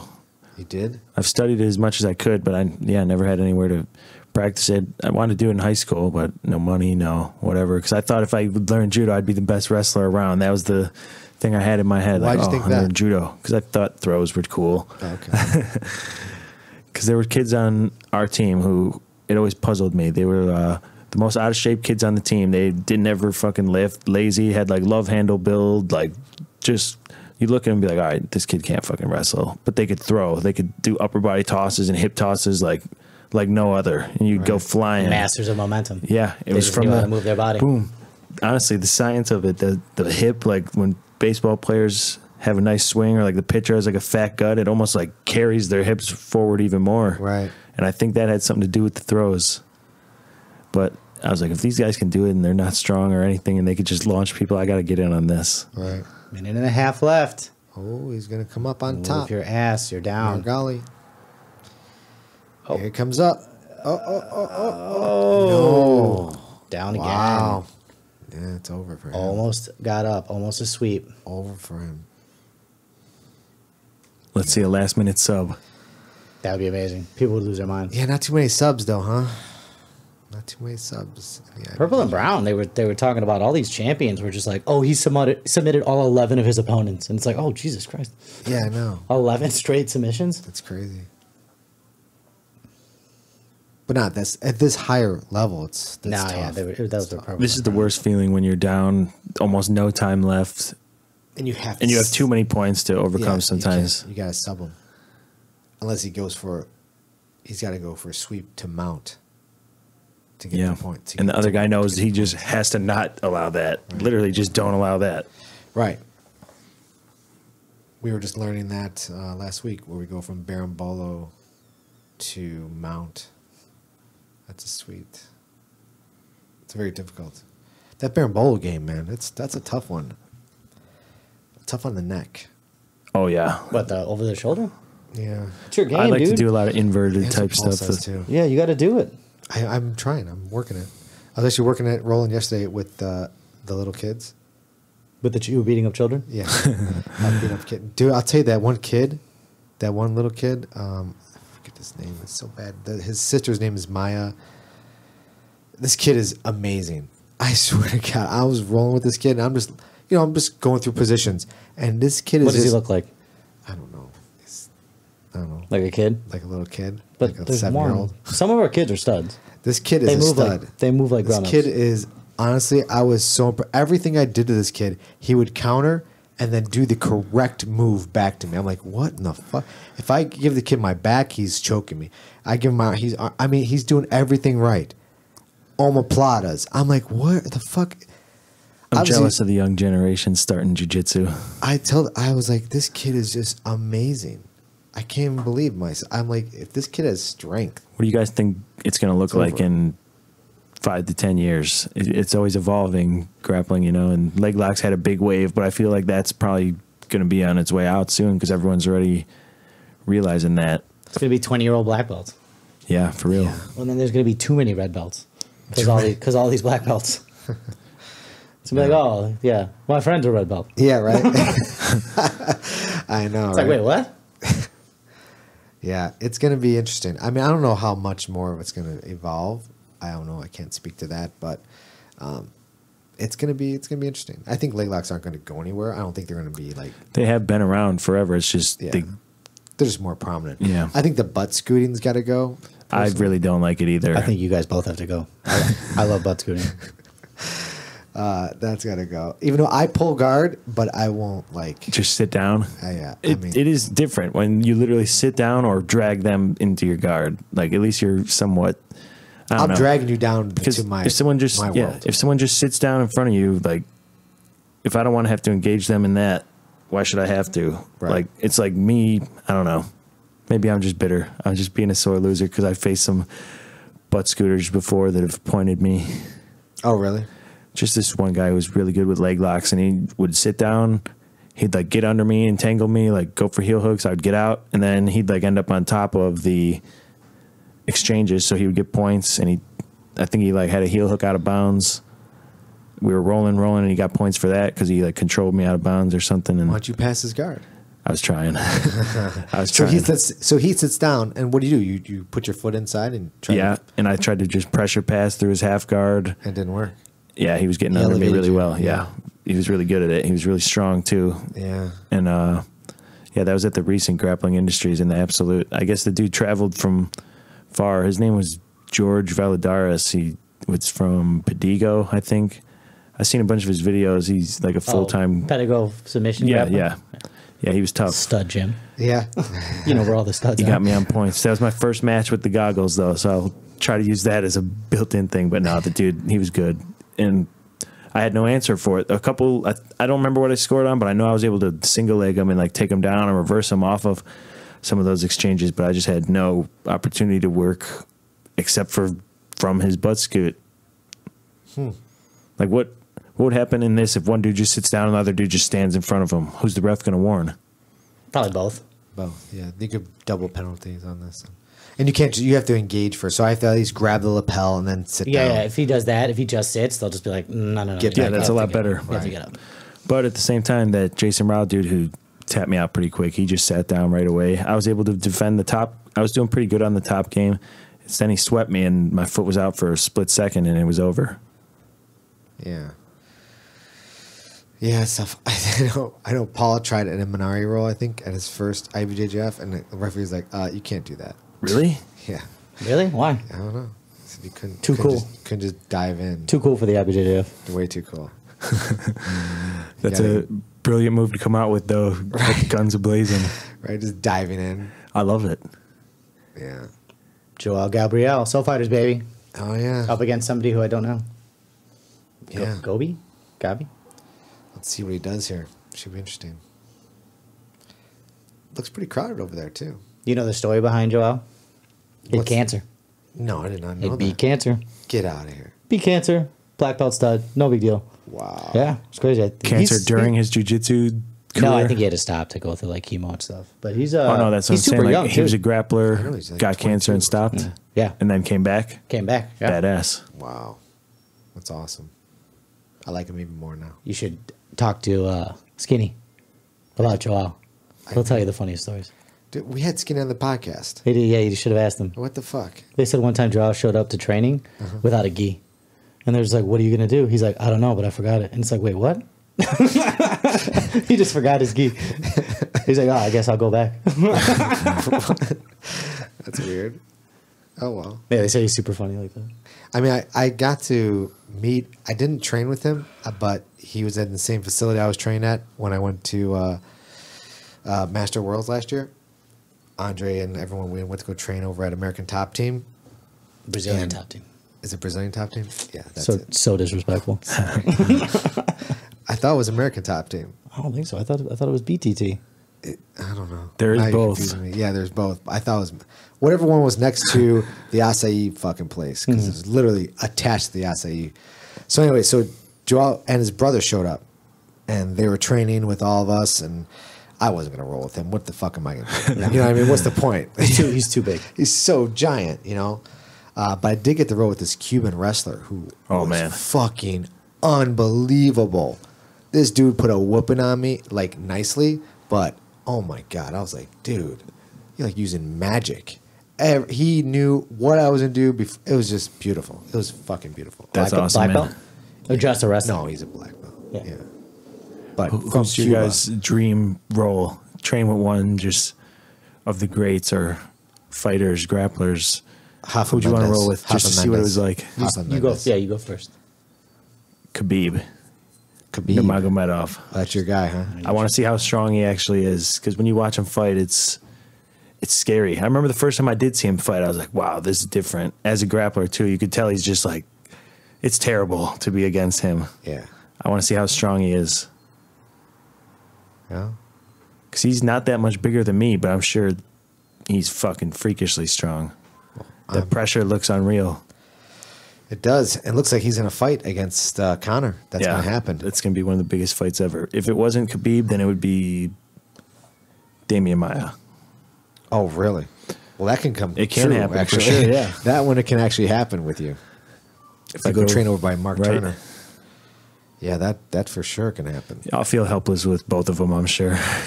I would be more worried about Damian than Khabib. Yeah, the jiu-jitsu for sure. I just wonder what Khabib's like pressure game and strength is like. I don't know. I don't know if, you know what? I don't know if it's more of a strength thing with Khabib. I think he just knows positions really well. And I don't know if he's like overcoming you with strength so much as just knowing the position better. I'm sure it's a little bit of both. Yeah. Russian strength. Think It's so? a thing. It's a thing. I don't know. Motherfucker fights bears. He was a kid, man. That bear's a little baby bear. Come on. Still. I'll fuck that bear. What were we doing when we were 8 years old? I tapped that bear twice. 4 times on Sunday. That's right. Come on now. Who's your guy? I couldn't even think of one. Really? I was like trying to think. I was like, oh my gosh, who? So many guys. I'd roll with Tanquinho. Oh yeah. Yeah, I'd roll with him. Augusto Mendes. I mean, you could roll with him. I know, I could. He's part of but I just Fighters. remember what Andre said. Andre was just like, Oh, yeah. it was so hard. Yeah. So just by that comparison alone. Right. Because I say that. Yeah. About Andre. Right, exactly. And other people that are not Andre. So rolling with him, I'm sure it's insane. Yeah. If Andre says that about someone, and that guy's my size. Yeah, he's super Tanquinho. tiny. He's little. Super I said small. we were talking actually at World Nogi. We were in the same acai line, and so he's behind me, and so I just start a conversation with him, Like you do. of course. And yeah, he's a real nice guy, but yeah, he's my size. I'm like, damn, this dude's my size, and he's just gonna destroy people. Dude, Yeah. the scariest grapplers are in your weight class, in my opinion. The Think dudes so? around, I don't know. what weight class would that be in this? What is it called? Like Light feather, 55, 45, 35, Lighter. 141, 65? 141.9 light feather. Those dudes can move, climb all over you. It don't matter size. I know. I've had a harder time competing with guys around that size than absolute like heavyweights and stuff. Yeah, I can see that. Hey Zito, what gym is this guy from? The guy in the white, Gobi. Can you I look it don't up know. on the? Oh, let's see. He'll tell us on there, right? I think it should. Let's see. He is Team Lloyd Irving. Oh yeah, Brazil. Damn, Lloyd Irvin is going deep this year. Yeah. Ali's in the finals. Jamil Hill is in the finals at lightweight, Yep. and they had a couple other stuff. And this guy, they had a couple of those guys that went really far. Yeah. I think a couple of their brown belts either got in the finals or won, like podium. Man, these fights coming up. I'm looking here. I mean, they're going to be fighting. I mean, I know we're not going to be here. Well, 7 o'clock is the big one. Which Marcus. one? Oh, the absolute. Yeah, the absolute. That's at 6:48. But there's a lot of good fights before that. Man, it's crazy. I don't know how much we're going to be able to watch while we're on air, but What's man. next? Because this one looks over. Joel winning? Yeah, 13-0 Oh my God, that's terrible. on top and mount. Serena versus, I don't know who this person is. Kate. Oh, is it female? Yeah. Oh, Yeah. What weight? I don't know. I'm not sure. I wish they would put that on. Ooh, I have no idea. You have no those people. I don't know those people. I don't know. But yeah, 13-0. Jesus Christ. Man, that's brutal. So he's gonna face. So this is the same class as Buchecha, right? Yes. Joel, right? Yes. Yeah. So he can face Buchecha then, Yes. or he will face Buchecha. This is the final, right? Semi. This is semifinal. This is to the semis. final. So I think- Buchecha's in the final already, Is he? right? We watched him win. Yeah, we watched him win. Was that? Yeah. See at the bottom there, it'll go all the way down. Oh yeah. Yeah. So he'll face the winner of this one right here, I bet. And I don't think Joel's ever beaten Buchecha. They fought before, right? Correct. Yeah, I don't think he has either. Yeah. I don't think he's beaten him. So Tom, you gonna do an IBJJF Nogi at least? I would like to. I definitely would like to. I think the Chicago summer is Nogi. I got to pick who I'm going to hoard up with. Who's my alliance going to be? Oh man, just pick a gym. Why make it so awkward? Just go somewhere. Whatever gym is closest to you. I mean, Mark Turner, you said. Yeah, Go I see would go Mark. Mark. Go see Mark. I mean, I think that'd be great. It definitely would. I'd be going against the best people.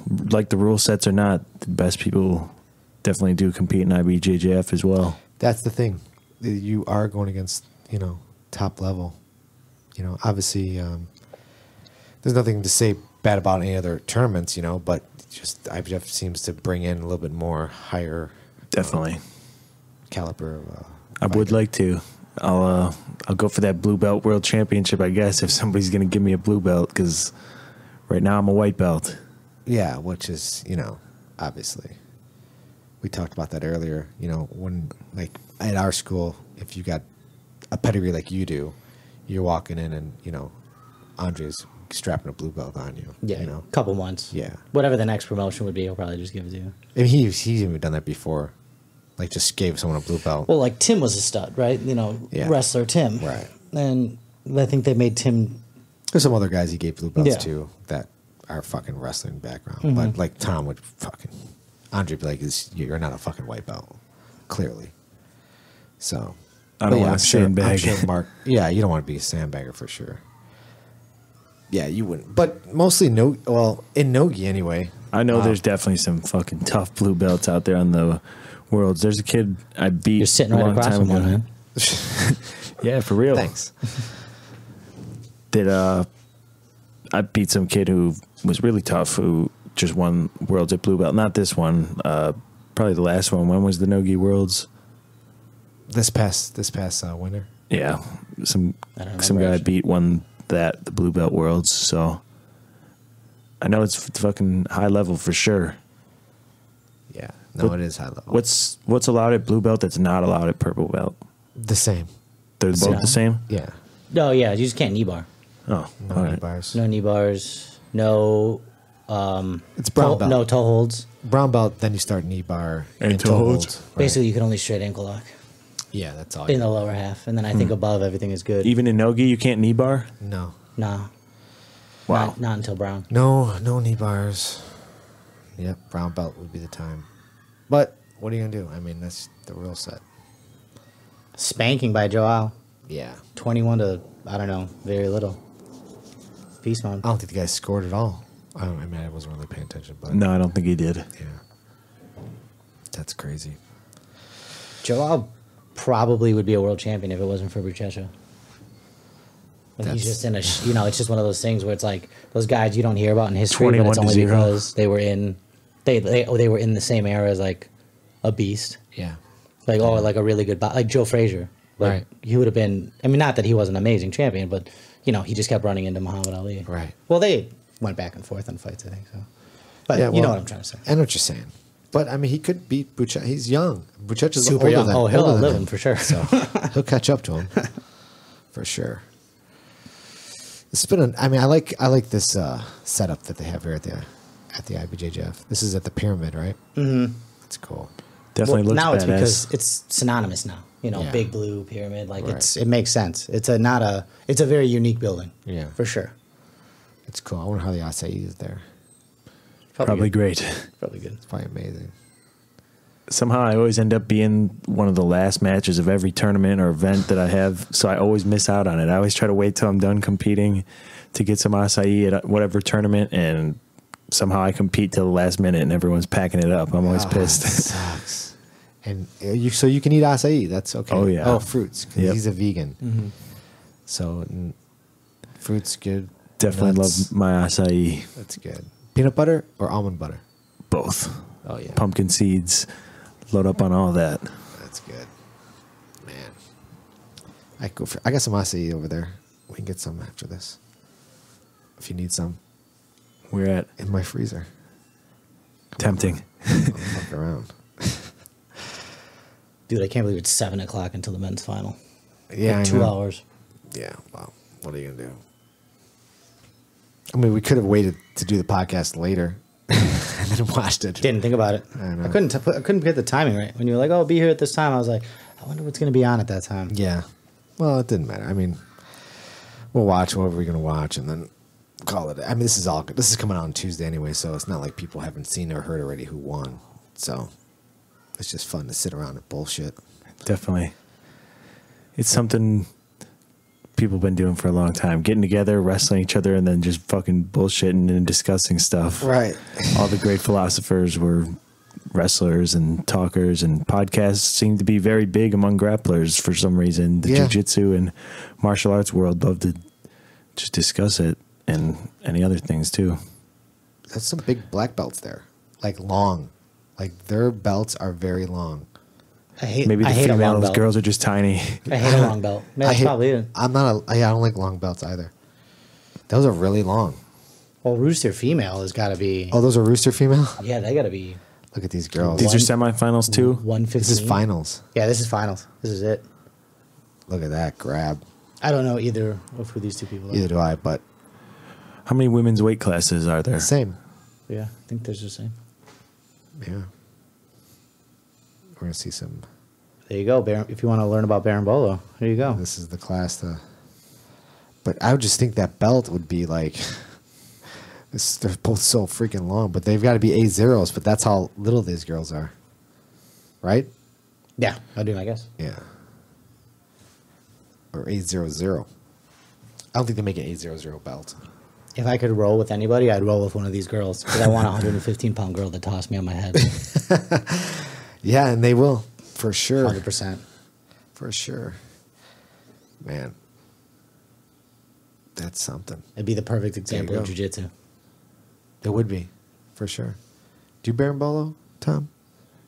A little bit. I invert a lot and try to figure out some stuff like that. I like the truck position a lot. I like to do some shoulder rolls and Granby rolls a lot, but Yeah. as far as straight up berimbolo, I haven't really used it much. What's your go-to? What's my go-to overall? Yeah. High elbow guillotine. Oh, yeah? Yeah.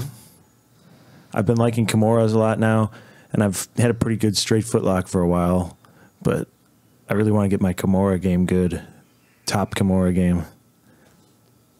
It's just a satisfying submission, and I think it goes well with the guillotine. Most of my guillotines come off of Kimura attempts, like they're fending off my Kimura. You snatch it up Yep, then. yep, Yeah. exactly. Both their hands are committed to the To arms, go. so I just Right. snatch up the neck. So you don't even do arm in. Most of the time, no. I don't Just even go. bother with the arm in. I got short arms. I'm not a Darce guy or anything like that. I don't think I've ever tapped anyone with a head and arm choke in competition. Come on. I'm trying to think. It's the best choke in the world. I love that show. I used to love arm triangles in training. That was my shit. But no, I don't think so. There's only a couple moves that have eluded me in competition, and that is one of them. Huh. I used to not really have a go-to. I would just go grab whatever I could and hope for the best. Yeah. But yeah, guillotine game. It's probably what I am most vulnerable to sometimes. I know the power of the guillotine, and man, it's such a basic move. And we refine all these details for years, and it seems as simple as just squeeze their fucking neck. Right. Just close off the space on their neck, but there's so many. No, there's a lot to it. Yeah, man. And you feel some guys' guillotines, and it's like, what the fuck did you just do? You were about to rip my head off, too. Like, my spine was crunching on that guillotine. I know. Yeah, it's impressive. It's just that overall constant technique that they keep doing over and over, and they're just so perfect. Right, at it. dude. It's amazing. And the squeeze. And they just perfected the squeeze. Right. Yep. And I honestly, when I hurt my MCL, I told myself I was going to come back with like a mean guillotine squeeze because my knee was hurt. So I did a lot of like hold exercises, like gymnastic stuff, like pull up on the ring and like squeeze, hold, TRX bands, like a lot of body like weight. isometrics? Yeah, I guess so. And then like squat down and hold a kettlebell out front of you, stuff like that. Yeah, isometric holds, Basu ball stuff when my knee got better. And that really did help. Like that made my guillotines a lot better, was working on stuff that I thought would strengthen it. And yeah, like grabbing my leg, throwing in guillotines on my leg sometimes. So I know you've gone against a lot of 10th Planet guys. What do you think about it? Do you do any rubber guards or anything like that? I think there is a place for it. Like the truck, I know they do that a lot. They didn't invent the truck, but that's a position that they use like it a lot. And I've hit a twister. Have you? Yeah, it was when I was in a super fight against black belt. He was on your show too, Tony Williams. Okay. And I actually hit him with a twister. And I never do twisters in training or practice or anything, so that kind of just pulled it out of nowhere. And in my head too, I was like, I can't believe I just hit that afterwards too. But now I use it. I like that a lot. And Shit, Andre hit me with a twister the other day. Really? Let me tell you something. We're fucking around. It was Memorial Day. And we were doing berimbolos. And then he puts me in it. Basically, our instructor, Andre, put me in a truck. I'm like, oh, yeah, put me in a truck. And then he fucking takes my arm and fucking twisters me. I'm like, what the fuck? He goes, and he stands up laughing. And I'm like, what the fuck was that, Andre? He goes, don't you ever do it to me. He goes, oh, I'll fuck you up. You do it to me. He goes, but don't think I don't know this shit. I'm like, you're fucking crazy. I It's a never think he brutal would do move, man. that to me, but he fucking twisted me. That's amazing. And then laughed about it. That's amazing. I know. The most gruesome submission to me is a calf slicer. Why? That shit hurts so bad. Really? I don't know. I think that's worse than neck cranks, and No. yeah, it hurts, man. Hurts I don't know. you. I don't know. They don't bother me too much. Just that feeling that your knee's about to blow up or something. Yeah, like, that's weird. Yeah, Yeah, maybe I have it's more- a strange pain. My knees are a little more flexible, I think, because Javier has put me in some calf slicers in the past, and they don't bother me as much. But yeah, some people just their knees don't. It seems like everyone has like one or two moves. They might be like, not obviously invincible too, but like it's ridiculously hard to tap them with those one or two Right. moves. Yeah. And then a move that for sure gets them. Yeah, for Everyone's sure. body type. Yeah, it's different body types. I mean, everyone's limbs are different. You all know the guy that can't be guillotined or can't be armbarred or some Right. shit. Like I can be Kimmered in a second. You could I have shoulders. no shoulder to mobility. me, that's the one I can't get hit by. Yeah. I literally got tapped by Kimura of all my years training once. Yeah. Once. Super tight shoulders. My shoulders just have some give behind me like that. Yeah. But Yeah. Americana the other way, no flexibility. Oh, yeah. Oh, yeah. Well, now what about your knee, Drew? Who knows? You got to be careful with that. We'll see though. how that goes. I'm so like, That's I why- got to get over the mental part of it more than anything else. That's what it was for me too, man. I know. Tom was asking me how it happened to you. I don't remember. How did it happen? It was like a weird scramble. was- It was actually kind of like, if you remember what Buchecha did, he. I think what I Backstepped. did was, it was side half guard, and then I stepped back all the way to the other side, and then I tried to jump back over, and when I jumped back over, Z grabbed both of my knees together. So he was almost like kind of like a double leg position. Basically, he had my knees pinched in between his arms, Leg and then hug. I tried to turn out of it, and then all of a sudden my knee just like clicked or He was something. probably laying on your calves or something, all his weight on you, and It was just weird. So that was it. And then I was just like, I can't walk. I can't bend my leg. You I know could bend when my it leg like happens. 10 degrees. And Andre was like, are you all right? I'm like, I think I'm okay. And I just sat out and just like tried to move it. And then eventually I was just like, I need help getting off the mats. I can't even walk off the mats. It was just so swollen. Jesus, yeah, that's scary. it sucks because obviously you're gonna get hurt, and we all get hurt, and you try to be optimistic, like, oh, I'm just injured right now a little bit or a little banged up, I'll be good. But you know when some shit actually pops in your knee or Right. you're legitimately hurt, you still want to try and tough it out, but you just sit there and try to move it, you know. If it hurts the moment of, that's when you know you fucked up. Right. Because like most of the time you're adrenaline and you're so warm, and then the next day you're like, oh crap, I'm sore. Like I'm really hurt. I was like, I hurt right now. And the It noise. hurts right now. Yeah. I'm like, that means it's gonna hurt like crazy tomorrow. Right, exactly. So yeah, I couldn't walk for like a day, 2 days. When I tore my knee, I was at a far away training one, and my friend drove, and I hurt myself literally like 10 minutes into the training session. So I had to sit there with this, and I knew it was torn too. I was like, God damn it, like I'm gonna be out for a while, and had to sit there and just wait for them to finish the whole time too. That's awful. Yeah, it was bad. I mean, do you think you're a predisposition to have that injury? Yes, something's clearly wrong with my joints. Like if I tore my shoulder, tore my labrum in my shoulder on my left side, my non-dominant side, which is weird, and I tear my knee On the left side as well. not on my non-dominant side, my left side as well. There's just got to be something that Yeah. I don't know. I don't know what it could Honestly, probably the way you play your game could affect that too. Because I find that one side of my body gets really sore, and then when I look at the way I grapple, it's because the way I'm always in the position. This elbow's either always up for a high elbow or digging for an underhook, Yeah. or like that shit, that wear and tear. Your left side might either be like compensated or maybe overworking, Yeah. depending on what you do. Yeah. I wonder if there's like a way. I mean, there's different like new studies coming out or new ways of checking. People who are predispositioned for certain cancers or whatever Yeah. it is, or high cholesterol. I wonder if there's a way to actually check to see, if Injuries?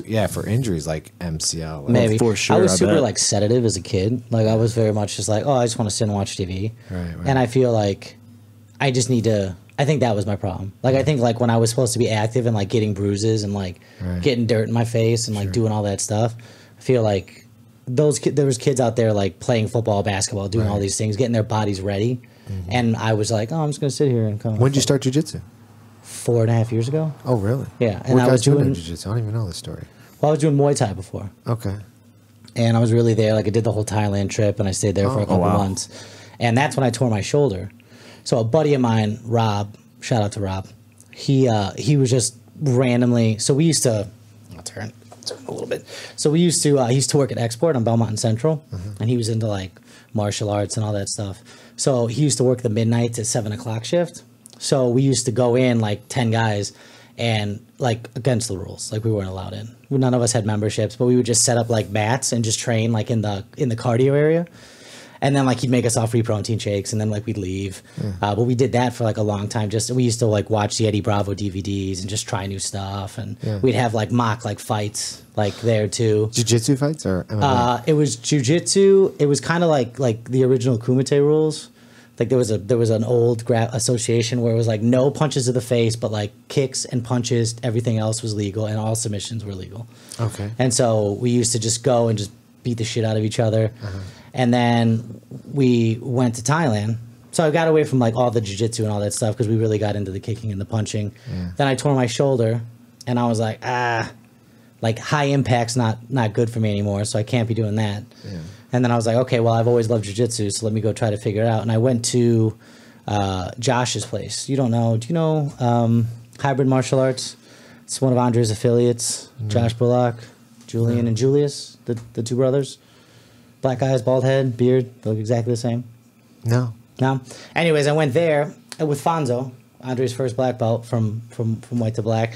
And then finally Alfonso was like, look, like they're an MMA school. And he's like, you're not doing the punching anymore. Right. I want you to keep training with me, because it was like me and like 4 guys every day. We would just train together. That was it. Like Spidey, you know him, the tall guy, the tall skinny guy. And he was like, look, if you're not going to do any of this MMA stuff, like I want you here. He's like, but maybe you should just go to Andre's. Like if you really just love jiu-jitsu, he's like, you should maybe go there. Yeah. And so that's what it is. And then I followed his advice, went to Andre's. Wow. Jeez. Yeah. Couldn't punch anymore. And then I went to do something that wouldn't be that hard on my body. Yeah.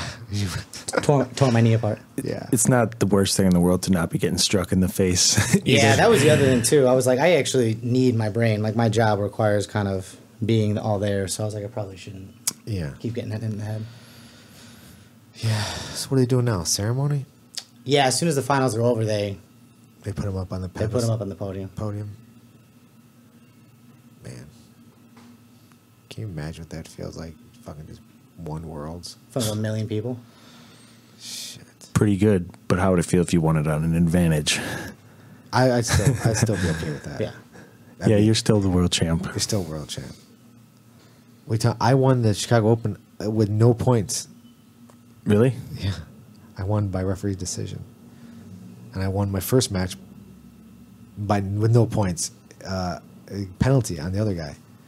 So, yeah, it's still a fight, man. A fight's a fight. It is. It's and tough. I've had some wins, obviously, by points and decision. And when you do beat someone, it always feels good. But because you got to think, I think of an advantage. Like, okay, I was able to nullify your game 100%. Like, you couldn't do shit to me in 5 minutes at all. Now, I couldn't do shit to you, but I controlled, dictated, had you in a triangle, you got out. But right. still, you didn't. You can tell who's a clear winner in a right. good exchange. So, I mean, it's still, I initially when we first started, this podcast, we didn't know shit about the IBJJF. And if you ever listen to those first episodes, I apologize. But well, as we started learning about the more about jiu-jitsu and the sport, and then realizing, how big it's out there and what this all means, and it's tough, man. It's a grueling sport, and winning by an advantage or by referee's decision is fucking tough, man. It's just tough when you got those guys that are just so high level. They're so fucking good, and they just just nobody wants to quit. No, they just edge out that victory just like a little bit better. Yeah, it's nice. Yeah. All right. Who's next? Is this semifinals here, or is this finals? Final. Oh, all finals, I think. This is all finals. So Yeah, I this is think for who's the this? women's feather. This is Feather. Man, she looks intense. Who is she? Man. One stripe. So Drew, you excited to get move on and get a black belt? What do you think you're gonna do? Jeez, who knows now? Why? Got to think about happen? being able to spar again before I can even think about that. Well, you know, you're in it. I just thought of how big of a waste of time this injury was. It's not a waste of time. Man. 6 months. I mean, it sucks. It's unfortunate, but I mean, you're back. I mean, some people don't get to come back. You know, That's true. you're back. But it'll be a long And time. the comeback feels good. Yeah. It'll be a long time. Like, Yeah. If you reasonably think about it, it'll probably be. Brown won't be this promotion. No. Maybe if things go amazing, the next one, but probably not. Probably the one after that. So you're talking a year and a half. Right. Probably be another. It'll probably be a good 2-3 years though. Yeah, it'll be amazing, but it'll just. But what are you looking like for the future? Like, what do you think you want to do? You mean like open up my own school? I don't know. I'm just saying. 'Cause you compete, right? Yeah, I was competing pretty regularly, 4 Yeah. or 5 times a year. That's right.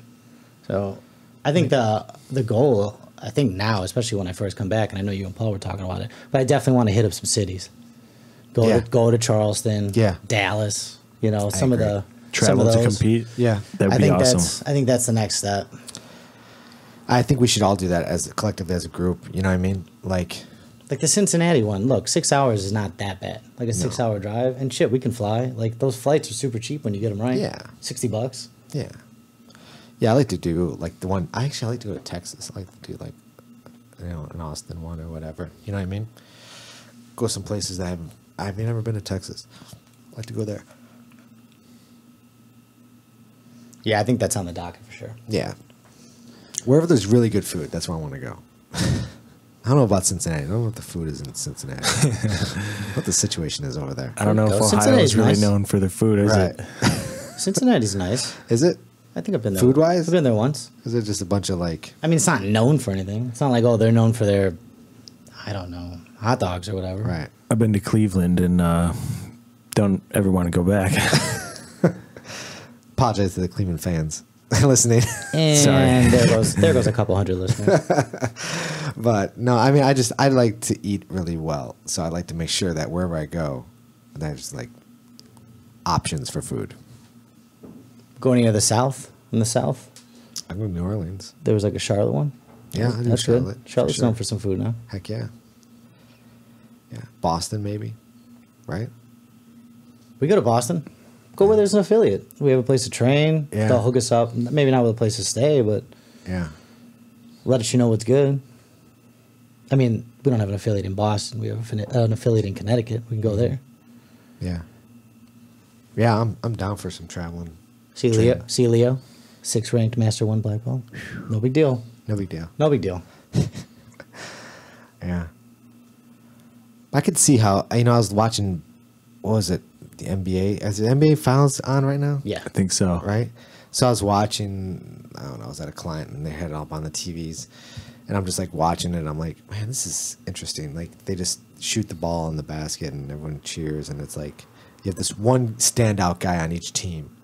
You know LeBron James, and then who's the other guy on their team? Couldn't even tell you. I mean, Who's that guy? they got a lot of guys on that team. Is there? Is it Curry? Curry, that's it. Because they have Kevin Durant too. I don't know who that is. So He's Curry, he's also very good. is he very good? Yeah. And then you have Curry on the other side, who's like really good. Mm-hmm. And they just like, and then you have all these other like B players, I like to call them, and they're all just like playing. And I'm like, well, how can I compare this to jiu-jitsu? And seeing tournaments, I guess it does make sense, right? Because you have your Buchechas, and then you have guys like you said, like who won at purple belt, you never even heard of. He fucking came out there and smoked everyone. You know what I mean? You have those one guys who just all of a sudden they're just standout stars, and then one guys who are always the star. Yeah. And I guess all sports really are relatable. That's what I'm saying. I guess it's somewhat relatable. And if I look at basketball, I'm like, oh, no big deal. They're just shooting a ball in the hoop. But when we watch jiu-jitsu, they're all doing the same type of movements. No one's Right. doing anything like crazy movement. It's like, oh, wow, I never saw that coming. Like, yeah, we all train that exact same move. Just what differentiates them doing it and finishing it from when we do it? What's that differentiating factor? Like, what's that part of that technique that allows them to pull it off? I used to always wonder the same. It is hard, and it's just a battle of inches, and I guess a lot of it is mental too. And But not only that, it's that who you're going against also matters. matchups. The matchup is going to matter because Big time. that girl might move her weight or position her weight just a little bit differently for her to get that off, where you could do the same move to your training partner and not be able to pull it off because their weight might not be in the right That's spot. why grappling does appeal to people like us, and we watch it because there is so many intangibles. Like, yeah, basketball or baseball, there's one set objective, and there's some ways you can go about doing it. Even football, there's a lot more you can do, like score-wise and like the way you go about playing, but it's all a set objective. In this, there's so much shit you can do, and like counter to every counter to, Right. yeah, personality affects it, like what they're going to do, their body type. It's too many variables. Ooh, just that. You see our grip break? Yeah, I know. Stepped on her hand. I know. That's what I'm saying. Like, jiu-jitsu's like, could be pretty rough. Yeah, fuck yeah, dude. I know. To keep it playful shit doesn't exist at the highest Yeah, level. right? I'm just Let's keep it I'm gonna playful. step on your fingers. Yeah. Fucking neon throat. We had a guy. Who was the guy on the podcast that did neon throat submission? Ryan Courtney. I tapped to somebody from Neon Throat. Fucking neon throat. It's When I- savage. when I went to Connecticut and I trained at the Soul Fighters affiliate What'd out you there. do? You tapped someone with what? No, I got tapped by Neon Throat. Oh, you did? You tapped. So we just started sparring, and there was this brown belt. I don't remember his name, and I was a blue belt at the time, and we were just rolling. And I feel like he was just going like way too easy, so I shot up a triangle real quick. Yeah. And I locked it up, and I made him tap. And I think he did Neon Throat just to like show me. Yeah, yeah. He'd be like, "Oh, by the way, that wasn't real. Like this is real." And all he did was put his knee on my throat, and he just your head grabbed up. my lapel, and he just lifted it up. Oh, nice. And I was like, "Oh, this is the most painful thing in the world." There's a really bad one like that too. So like if someone's trying to do like a over under pass, or maybe you just like fail the triangle, you know, and your knee is kind of next to their head. So if you turn your knee inward, so your knee is like right along their jaw, you start turning their neck away, then you can just pull the head down, and it turns into like a jaw neck crank lock. Oh, for real? Yeah, it's savage. Face lock from like open half guard or knee shield or failed triangle. Interesting. So they got double unders on you. It's like they have they're going for an over under pass. I'm on my back, over-under, I and I see. could like turn my knee in almost along their jaw and twist their head away, pull the head down. Wow. Yeah, it's a dirty face lock. At the very least, get a reaction. Yeah, for sure. Yeah. Yeah, it's hard. It's hard to be mean. Coming up in wrestling, sometimes I don't find it so difficult to turn it on. And I roll with some MMA fighters who are some dicks, so I got to bring it right back to them. Yeah. Well, if you ever get a chance to roll with Paul, Paul's been mean lately. Oh yeah, Yeah, he's a mean. He's rolling with John a lot. you got to be mean when you roll with John. Yeah. You got to go right back at John. You can't let John just bulldoze you. No. I roll with John quite a bit recently, and I'm just like, what the fuck am I? Why am I doing this to myself? Like, he's just another fucking animal. It's unbelievable. He's so big that I think I'm like, okay, well, just another big guy. You can get around him. I work get some around it, technique. but he's so tight and strong. And I'm just like, and he does it, and there's like no, like, I'm not gonna out cardio John. You know what I mean? Yeah, You it doesn't- can't. it doesn't Like, stop. this guy never stops. It's like, so he's giant. He's got great technique. He's super strong, and he's got awesome cardio. Okay, what I got for him? What got I hate nothing. about John is his fucking hips. Like the couple of times Yeah. I've swept him, he just comes right back up. Yeah. Like if the moment his hips hit the mat, he's already back on his knees. He's Like, super athletic. He's really good at just creating space and then being able to get back up. Yeah. It's ridiculous. Yeah, but again, I do love training with him because Oh yeah, it's amazing. and he medals at every open. Like Yeah. he's doing it right. Right. Good Like right stand here, up. imagine if the bottom girl, well, lost it now, was to turn her right knee back in towards the face, or in this case, her left knee. If she could get her left knee like on the jaw right there, pull the head. Oh, I see what you're saying. Yeah, it twists their neck, drives right into the jaw. Really hurts. Yeah. Quick tapper, dick move. Yeah, that would be something. No neck cranks in this. Well, that's legally they say no neck cranks. Even at black belt level, Drew, do you think? I don't know. I don't know either. Yeah, I don't know what they would consider. But wrist locks are legal everywhere, right? Mm-hmm. Yeah, blue wrist locks are legal. Yeah. Yeah, I just It think I think seems not kind for of weight. backwards. Right? That's a weird one, right? Like wrist locks are Those hurt. fucking nasty. And people aren't educated on those a lot of times too. Yeah, it's the worst thing. That's such a small joint. Yeah, who's And you thinking don't about want to that? tap sometimes too because you're like, oh, fuck this. He's got me in a wrist lock. Yeah. I don't know But you got to. Yeah, no, you gotta tap. Fuck. The only things I don't see tapping early to is chokes. Like, there's no reason to tap early to a choke. No. Ever. Like, go deep. Go deep as you can in a choke. I think you should try to figure it out. Fucking right. Yeah. You That's should what try I think. to. I mean, you should try to get to at least go to stars once, so you know what it's 100%. like. Yeah, just learn 100%. when you're going to get past Yeah, that. know how far you can go. If you're tapping early to a choke, something's wrong. Like, you need to go deep. I had a buddy when I was doing like just the garage stuff. He's like, I'm never tapping to a choke. I would never do it. So he got put to sleep like a lot. Yeah. And we're like, you're really stupid. Yeah, that's funny. You're really stupid. I mean, once you know how far you can go, then you can certainly tap. But I'm just saying, chokes aren't the same as like an arm bar, The first few times I ever got choked out, I did not know where I was when I got up. I really? literally thought I dozed off, even though I knew where I was like seconds ago. I was like, did I literally just like fall asleep? Did I take a nap? I forgot that someone was I choking heard it's me like taking a second ago. nap and you wake up feeling super refreshed. Yeah, I was confused. Yeah. Interesting. I was very confused. I was at a seminar with Javi Vasquez, and he was using me as a dummy, and so he's showing rear naked chokes, and he was just talking like as he's like just has his arms around my neck, and like he was just going over the position, and literally I was fucking choking out. He wasn't even squeezing, just positionally had his arm around my neck. I'm like, okay, I gotta tap because I'm fucking seeing stars. Like, just some of those guys have that like ability to just boom, sink it level and tight know where it's control. at right there. Yeah. Was that Mackenzie Dern in the audience? I was thinking the that was same Mackenzie thing. Dern. She was looking pretty big. Undefeated UFC fighter. Undefeated UFC fighter. Who's she cheering for? Who is she on Checkmate? She's now? on Checkmate now. Is yeah. she? Yeah. Okay. She's been hanging out there, I think. So she's. I thought she got kicked out of a gym recently, didn't she? Oh, I don't know. Or was it MMA gym? I don't know. Oh, I don't know. Thought it was. Yeah. Oh, who they go for? Oh, she did win. There you go. Whoever that is. Who is it? I think her name is Anton Nunez. She wins a lot. She's a seasoned vet. Yeah. I remember her being on the podium several times. Really? Yeah, she's good. Yeah. Yeah, so that's checkmate. Nice. It's a good match. Yeah. Sophia McDermott's coming back to town at Roll Academy. You ever go to her seminars? I don't know who that is. Oh, you don't know who that is? Should I know who that is? I don't know. I live right by Roll Academy. I've Do you? always wanted to check it out. Dude, check Yeah. it out. Yeah, it's a good school. Who is she? Sophia McDermott, she's like a second-degree black belt. Oh yeah. Yeah, she's legit. She's good. This girl's hitting I need to pick push-ups up my on the seminar mat. game. My seminar game is weak. Why? You guys gotta let me know. Because I don't know. I don't know when the fuck these things are. I'll let you know. Yeah. Let me know. And anytime there's a good one.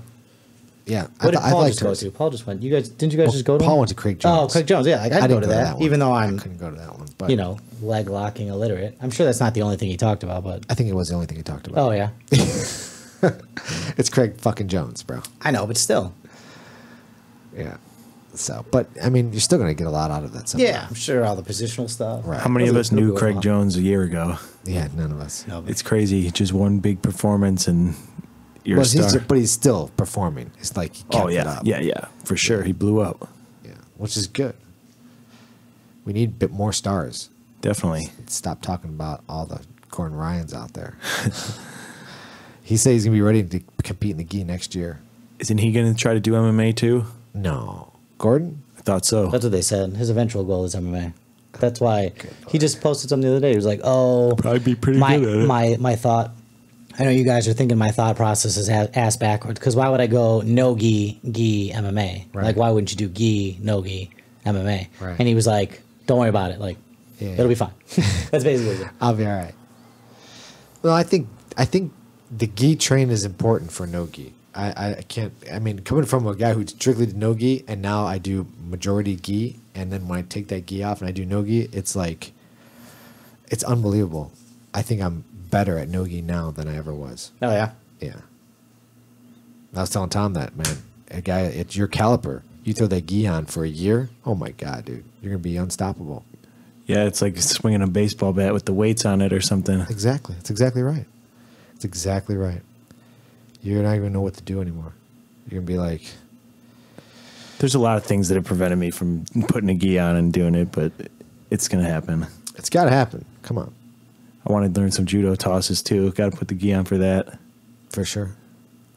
Yeah, you got to do that. I have no drive to really compete in the gi, though, to be honest. Like, if I want to do good, I know myself. It's going to be in no gi and trying to use a little bit of she was scrambles and pregnant. some Look at that little wrestling. baby. Yeah. Hey. Think the baby will be a jiu-jitsu artist? I think there's a pretty good shot. He's going to do jiu-jitsu. Dude, when you see the 5-year-old like kids competing at the tournaments, I wonder what they're going to be like someday. Yeah. If they don't get burnt out, like their parents force them into doing it. Right. Yeah. Man, the IBJJF. Look at the girls handling the medals. I mean, look at that. I mean, Can you keep it PG, please? What I'm saying is that look how classy they are. Look how smart they look. They look very well. They're not UFC girls. Right, Look, right. they're not ring girls with their, tits hanging out and their asses hanging out. It's not like that. This is classy. I like this. Like that, I get on board with. Classy black dress, IBJ on the front, beautiful. You love the UFC ring girls. I don't love them. I think it's strange. They're there to counter all the male nudity and male close quarters action that you got to have a half naked girl to counter it. Yes. I mean, why do we need? I don't understand why we need ring girls. It's a pointless thing. Yeah, it doesn't really make any sense. Especially when Sug has it, like jiu-jitsu. It's like funny. The ring girls. There's only one round. Like, why? Zito, you're the only guy wondering why there's ring girls. Oh, come Like, on. it doesn't make any sense to me. That's so weird. It doesn't really. It makes perfect sense to you. Does it? You know exactly why they're there. I mean, I know why they're there, but I just think it's a little ridiculous. Just have models hanging out everywhere. Then I'd love to get in on that submission underground. I had one grappling match in a cage, and it's pretty cool. It's definitely a different feel, I for bet. sure. Hell yeah. Well, your takedown's gonna be a whole lot easier. Yeah, Throwing and you them up can against a cage. tire them out. Right. Yeah, for sure. Although I could see it definitely has a potential to get boring too, just a cage clinch, which has happened. She's scary. She's a beast. Talita Alencar. Yeah. She's a stud. Yeah. Who's she going against? Don't know. I'm trying to figure out what gi is this? What gi brand is that? I don't know. Giant 8 balls? That is weird, right? Oh man. What? I Look have at no giant, idea what giant that is. feather on the back, fan on the back. It's horrible looking. It's horrible looking.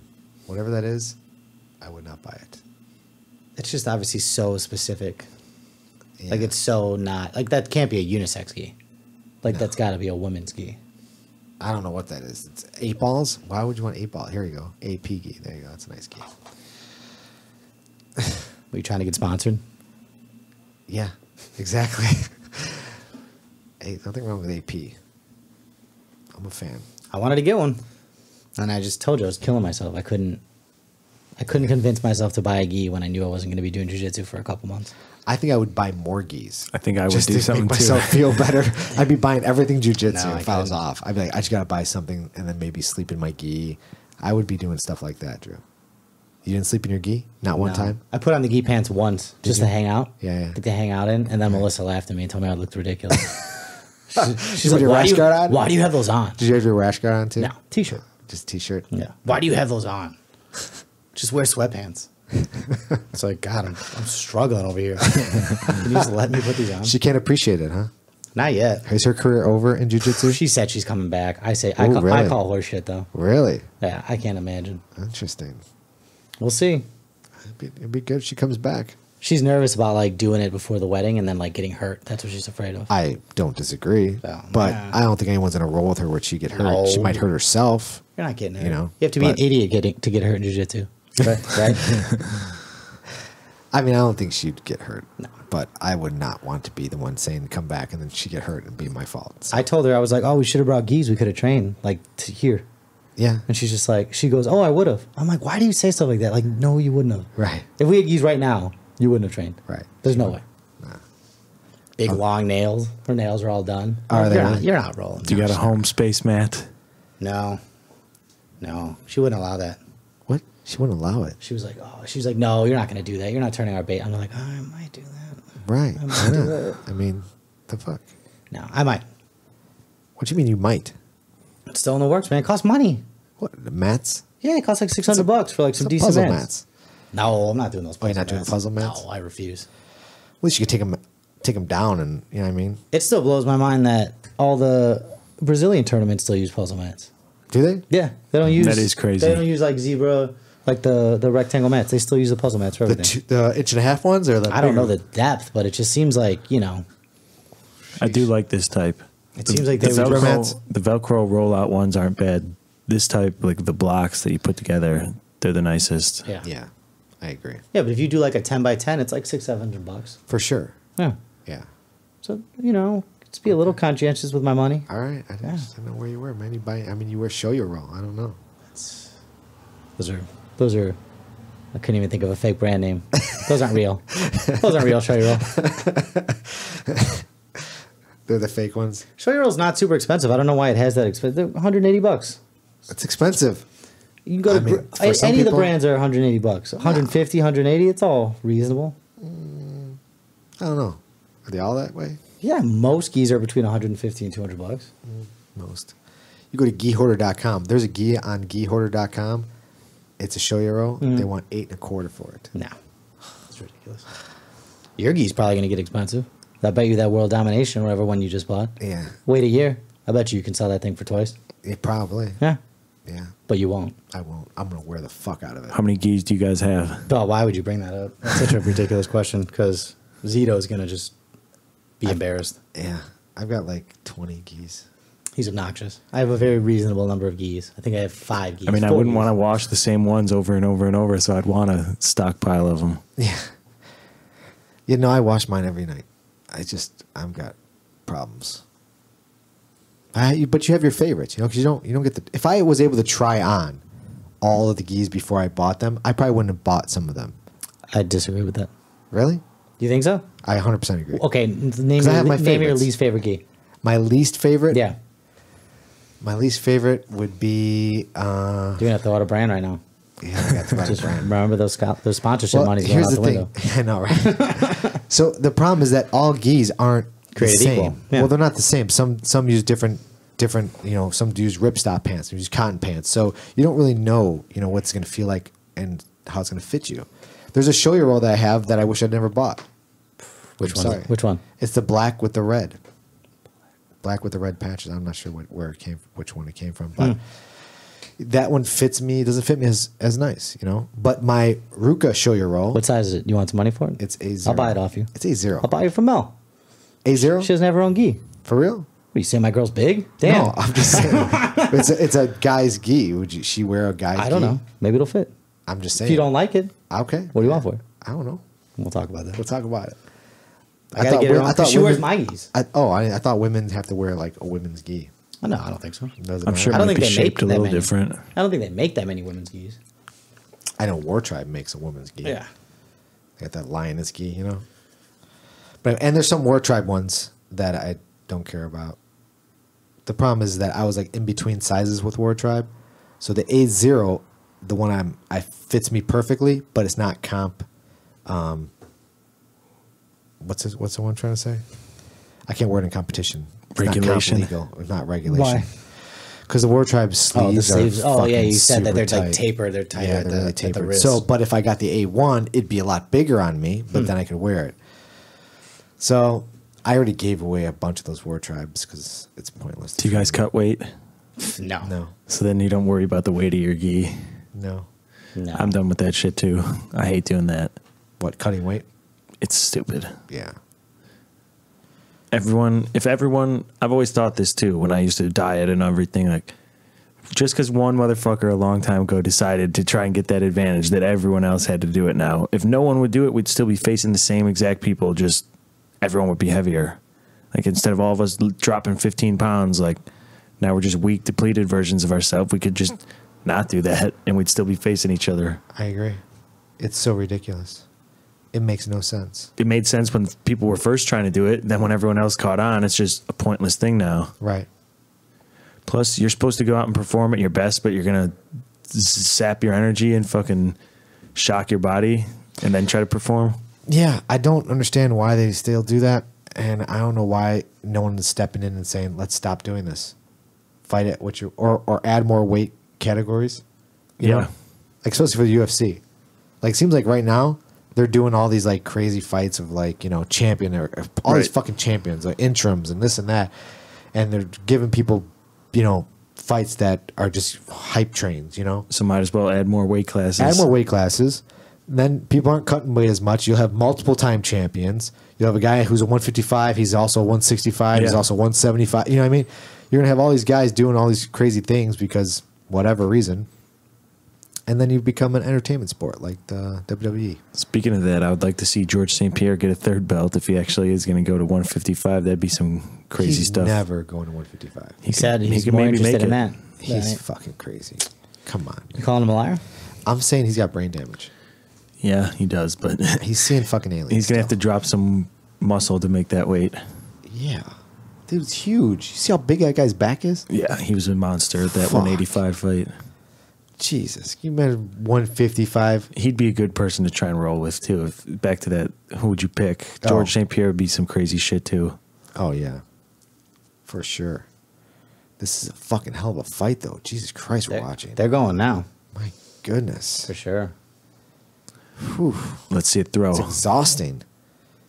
I'm getting tired watching it. Man. So far, both have a penalty. Yeah, I think we're stalling. Usually. Duh, sorry. Yeah. I might have stated the obvious. Right. Man.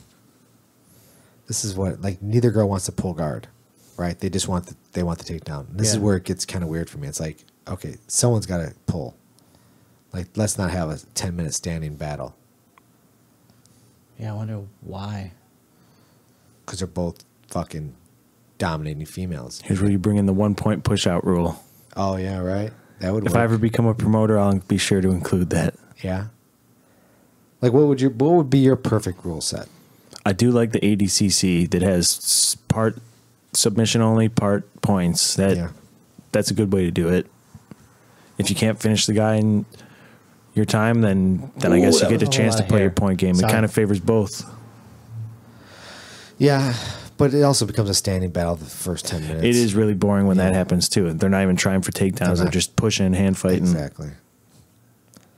There's just no. I don't think there is a way to make it. I think it's exciting no matter what rule set it is. I think it's the matchups that make it exciting. You know, Yeah. like the build-ups for like any UFC fight. Like when they have like, you know, whomever, name your two UFC fighters, and the build-up is more exciting. Sometimes the fight is not even that exciting. You know, it's the build-up that makes it exciting. sure. Like what could happen and this and that. You know, and they run down the statistics for each fighter, and they're like, oh well, if he does this, then this guy can do that, and this and that. And that's the exciting part. And then you watch him fight, and it's like over in 2 seconds, or the guy Right. just gets knocked out, or That's the whatever. worst. You know, it's just like all that hype, and it's just like it's over, and you still want to see more, regardless. I mean, I still love MMA and watching it, but it is very watered down now with events every week, all the time through like different shows, and it's good to grow the sport. But I mean, you guys probably obviously remember too. Like it would be like every month, every other month, Yeah, where you there'd be a used to get jacked up pay-per-view. for it. Yeah, you'd get so pumped, and you'd like Right. get together, like, oh, the fights are on again, and now Right. it'd be like just all studs, stacked card. Now you couldn't even name or like pick out anyone on an entire like card. Yep. But that's good for those fighters and good for the sport. But It grows a sport. What are you gonna do? If you have 500 fighters on your fucking roster, fight 'em. You gotta fight them. I think the thing is now is you got to have new people. Like it's And the you gotta end be of exciting. It's the end of an era. Like there's guys that you're just like, okay, you should be done now. Like we A lot. need those new stars. Yeah. So yeah, it's Definitely about, a lot of guys who should retire. it's earlier. there's a bunch of guys like that now where I'm like, oh, I didn't even know that guy was still fighting. Yeah, it's like, why is he still fighting? Like, he's not going to be world champ. He already has run. He's going to have to retire. they don't know anything else. Oh, it was Saunders Ellenberger the other day. Both of them I was could like, stop. and then Who won that fight? Ben Saunders, Yeah. By what? knee to the gut. Really? Yeah, and it was like, well, Ben was like, when I'm sharp, I can beat anybody in this division. I'm like, look, you're really good at MMA, yeah. but like, You're not dude, gonna you've been crack doing this a that long top, time. And you've top. had a lot of wars too. Like he hasn't had the easiest fights in the world. Yeah. So Well, he's lost a few in a row. He was out of the UFC. Didn't they kick Ben Saunders out? At a time, yeah. they did Yeah. the same to Ellenberger too. He kicked him out too? And I think he was like, no, just give me one more. And then he won it Yeah, he did. via yeah, decision. you're right, and you're it's right. like, that was probably his time, but he probably just, pulled it together, won one more. And I now guess- he's back. When he went to that Edmund Ronda Rousey's coach, the guy that Travis Brown went to, and then he started going on a really bad skid. Pretty much every fighter that went there started having a pretty bad skid. That Edmund guy apparently is a pretty bad MMA coach. Yeah, clearly. Yeah, he's not coaching anyone right now, is he? Hopefully not. Right? I haven't seen that guy at all. He tried to fight for Doom in the cage. Oh yeah, that's right. I mean, he got his ass kicked. He would have got whooped. Yeah. So Alan Carr's got 40 seconds to sweep. Oh, she's got a. Oh yeah, she's down by a penalty. Man, She's going to go nuts. And I think, I don't know, but I think Alan Carr was right on the face. Foot on throat. So disrespectful. yeah. Alan Carr was probably the favorite. You think so? Yeah, that would be my thought. I think she was a world champion last year. Yeah. Well, The other girl has been going pretty hard the whole time, though. I like her. yeah. Yeah, she looks good. These are tough. This is the final. 5 seconds. That's it. Done. That's it. World Beautiful. champion. Wow. Congratulations. See, it's the better looking gi that won. It's the gi.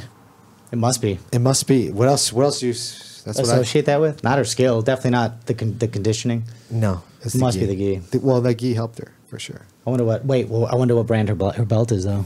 That could make a difference too. You think so? Oh man, yeah. Look at that. Some people pick out fighters based on like their wardrobe. I mean, that's a thing. Who does that? Superstitious people, like based on like they like the certain color of their helmets or whatever it is. If you're football, there's superstitious people out there. I was a Buffalo Bills fan because I liked their logo. See, there you go. How'd they do? Good. They always suck. Always suck. They finally broke their playoff streak, though. I haven't watched football in years because I think that shit's rigged, and it's just Do you annoying. think football's rigged? In a way, Oh my like God. the refs are very, very, very biased towards like the Patriots and the money market teams, and that makes sense, obviously. Like, but the Bills were in the Patriots division, so I saw them just get shit on over and over. Not only just because the Patriots are better, but the refs are just—it's bad, dude. It's bad. It's all Vegas betting. Think so? Yeah, I mean, why would the league not favor the teams that make them way more money versus the small market like Cleveland Browns and Buffalo Bills and teams that just are there? Just like we get some Brazilian bias here. Yeah. Do you think the IBJJF owns all that camera gear, or is that part of the building? Good question. I don't know. I'm just wondering. I have no idea. Because that's all on like suspended in the air and stuff like that. And, like, Yeah, some of them are legit. yeah, those are like cameras. those are expensive stuff. I just wonder if the building offers that. I'm like, what is that building normally used for? I mean, Just maybe you could rent conventions? it because how many times would they use it a year? Just once. 3, maybe Pan Am's. Nogi Worlds. Be the same. Oh thing. yeah, maybe you're right. Nogi Worlds. Yeah, that's possible. Yeah, that's something. Because not only that, but if you're gonna own it, that wouldn't make sense. Because where are you gonna ship it to Europe? Nah, you gotta rent it. I don't know how. Freight they- on- I freight don't on know. that would The be a- logistics of the IBJJF is impressive. Yeah. I mean, truly impressive. I mean, I don't know how they fucking do it. It's crazy. I wonder how that works. They gotta have mats all over the world. I bet you they just have it regionally. They probably have mats in storage in the Northeast, mats in storage in the Southeast, mats in I storage don't in the know. West. I mean, that seems like a lot of, because they put on multiple Unless events, they take it multiple down days. and put it back up all the time, which they might. I mean, they gotta have duplicates of all this, duplicates of everything. It's impressive. I've helped with the setup of some tournaments. Like some tournaments will offer the free. Tell Melissa come inside. What's that? She's hanging outside. She's got nothing going on. Tell her to come inside. Yeah, that's what I'm gonna do. I'll be right back. Yeah, go ahead, get her. You can get some free entries to tournaments if you volunteer to help do the setup like the night before. Oh yeah. So for which tournament? A lot of them, Grappling Industries. I've done it. I know they do it almost every time. Probably Nagas and stuff like that. Anyone that like goes all around Yeah, the yeah. country probably needs help setting up. That's good. Yeah, might as well. Yeah, free entry. And all I had to do was Velcro some mats up and plug in some computers. Beautiful. Some people sort mats, or you put a table together, build the podium. Uh-huh. Yeah, it would be a pain in the ass to do, though, over and over and over, and drive your mats around and stuff. Yeah. Okay. Just tell her she can sit in here and watch some jujitsu. Hey, come on in, sit in. Relax. You want me to get you a microphone? Hey, you want to be on the podcast? No, I know nothing about any of that. So. I mean, we get you mic'd up here. Are you sure? It's the women's finals, too. You can actually watch and chime in. We have Andremenko white belt Melissa Kopf in studio also. I'll be talking about their braids. Super late. Talking about, yeah. Oh, I like their hair. Yeah, so this is, which women's final is this now? I didn't see the names yet. That looks like Louisa Montero, who is, I think she went to Atos recently. And then, oh, why do I forget her name? Oh, Bia Mosquito. She's super famous too. Mosquito, yeah. So this is gonna be a good fight. Yeah, for sure. I told you to eat the pizza. Yeah. There hasn't been a submission in the past few, was there? No. No, black belt submissions. finals. Everybody's probably too cautious. Yeah, it's gonna be very. They're just difficult. trying to focus up. That'd be a huge mismatch, I would say. You know what I mean? But this is finals, so it's everyone's there. Yeah, I'd love to see a submission. That'd be nice. So these 10-minute matches. It's crazy. I'm trying to think, even in the last Worlds black belt finals, how many do you think you saw? I can't even remember. Yeah, I can't remember either.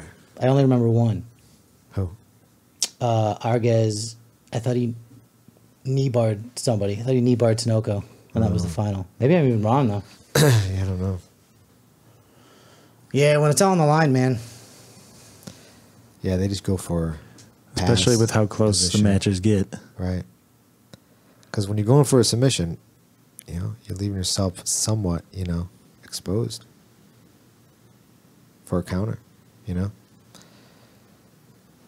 And you know when you get a world champ level black belt on top of you and you got 4 minutes to work, You're not getting them off. could be over. Yeah. Yeah. Yeah, I'm probably submission heavy. You are? You Yeah, go for it? I've either lost on points or won by submission. That's usually where I go. Yeah. Same. I'm not really big on. I need to be, which is weird because Andre is so focused on like the sports and the control and all that stuff. But it's not what I do. I just feel a little lame not winning by submission. Like, because it usually will be a judge or something. It's just one person's interpretation when someone else could be like, no, this guy won. Like, even though the decision could be controversial, it's just someone saying I won rather than me decisively winning. Yeah. Well, a win's a win, man. Always. It's better than a loss. No, I was thinking about just going to like some of like the, you know, not like an IBJJF, but something else, and just being like, all right, you're not submitting anybody today. Like, accept it and work from that, work off of that, and seeing how that goes. It'd definitely be good I don't know. for learning too, though. I'm not sure. Yeah. I mean, I don't know. I mean, just like in training, some days I don't want to submit anyone. Some days I just want to work, you know. Yeah, maybe I should try it in the Yeah, gym you first. definitely got to change the ways you roll. Yeah. So there's just like days that I'm just not going to, like, you know, I'll go roll with the big guys. I'm like, I'm not going to try to submit those guys. I'm going to try to control them. You know, I'm going to see how much pressure I can take from them and see if I can reverse the position and then control those big guys. You know, so I'll just change it up. Oh, no. Let's see a leg lock here. Uh-oh, 50-50. You know, 50-50. Not much is going to happen. This is going to be a tough one. I'm going to guess couple sweeps. Well, maybe a little back and forth sweep Back and action. forth, yeah. Yeah, this is not my favorite position in IBJJF World set. This is gonna Just allow the reap and it won't be so bad. Don't even need heel hooks. yeah. Because if you allow the reap, they could easily get to a knee bar. They could get to a lot of things here. You could Right. change the straight footlock game. Well, that being said, looks like she's going for the armbar there. Forgot who. Somebody got an armbar from 50-50 earlier today. Oh, really? I forgot who it was. From 50-50. Wow. By pulling on the sleeve or like a true armbar. Yeah, no. Just yank the sleeve in. Yeah. Not that it's not You a true you still have the armbar. legs locked up, and then you just throw the loose leg over. Yeah, That's it. I know. I forgot who it was. I wish I remembered. That's a strength move, though, right? Shit, I don't know. I mean, it has to be. I mean, you're pulling. I their would arm think it straight. would require more strength than your average armbar, probably. Right, exactly. Yeah, some of those like grips that you have and you can manipulate. Although I was rolling the other day and it was with Kyle,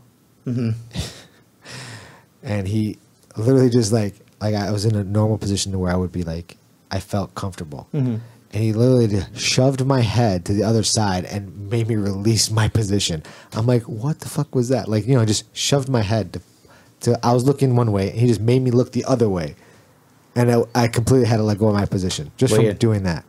I'm like, what the fuck was that? Like, no one's ever took my head and just repositioned it, and then I had to let go of that position. Head's huge, man.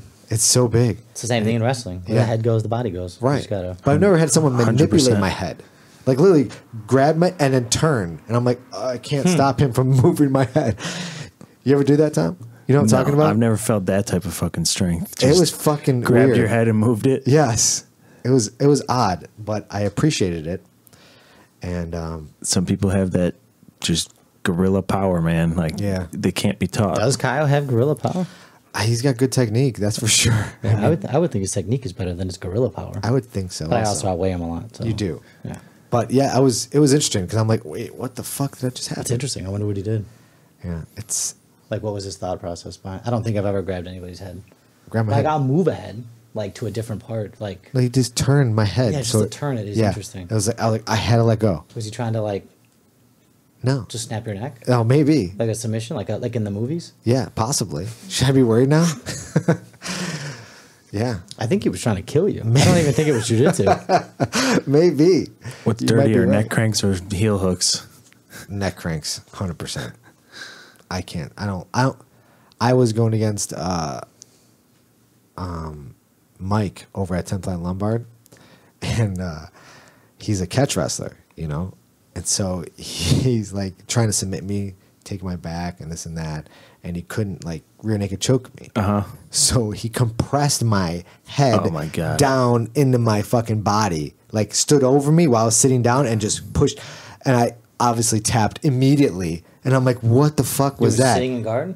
I was sitting. So you were like seated and you had seated, your back. and he had so he stood up and like just compressed my neck, It's like a can opener.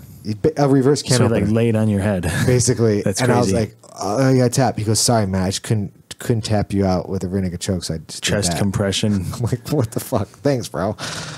Thanks, man. Appreciate that. Well, that taught me a valuable lesson. Obviously, I'm like, okay, that's a real thing. There's nothing more frustrating than a can opener. It hurts so Oh, bad. dude, it's like, I'll brutal. open my guard. Like, if you actually asked me, if you were like, I'm gonna can opener you if you don't open your guard, I'd be like, all right, I'll just open my guard then. Yeah, exactly. Well, that's fine. We can work from that. Yes. Don't do it to me, though. Just don't do that.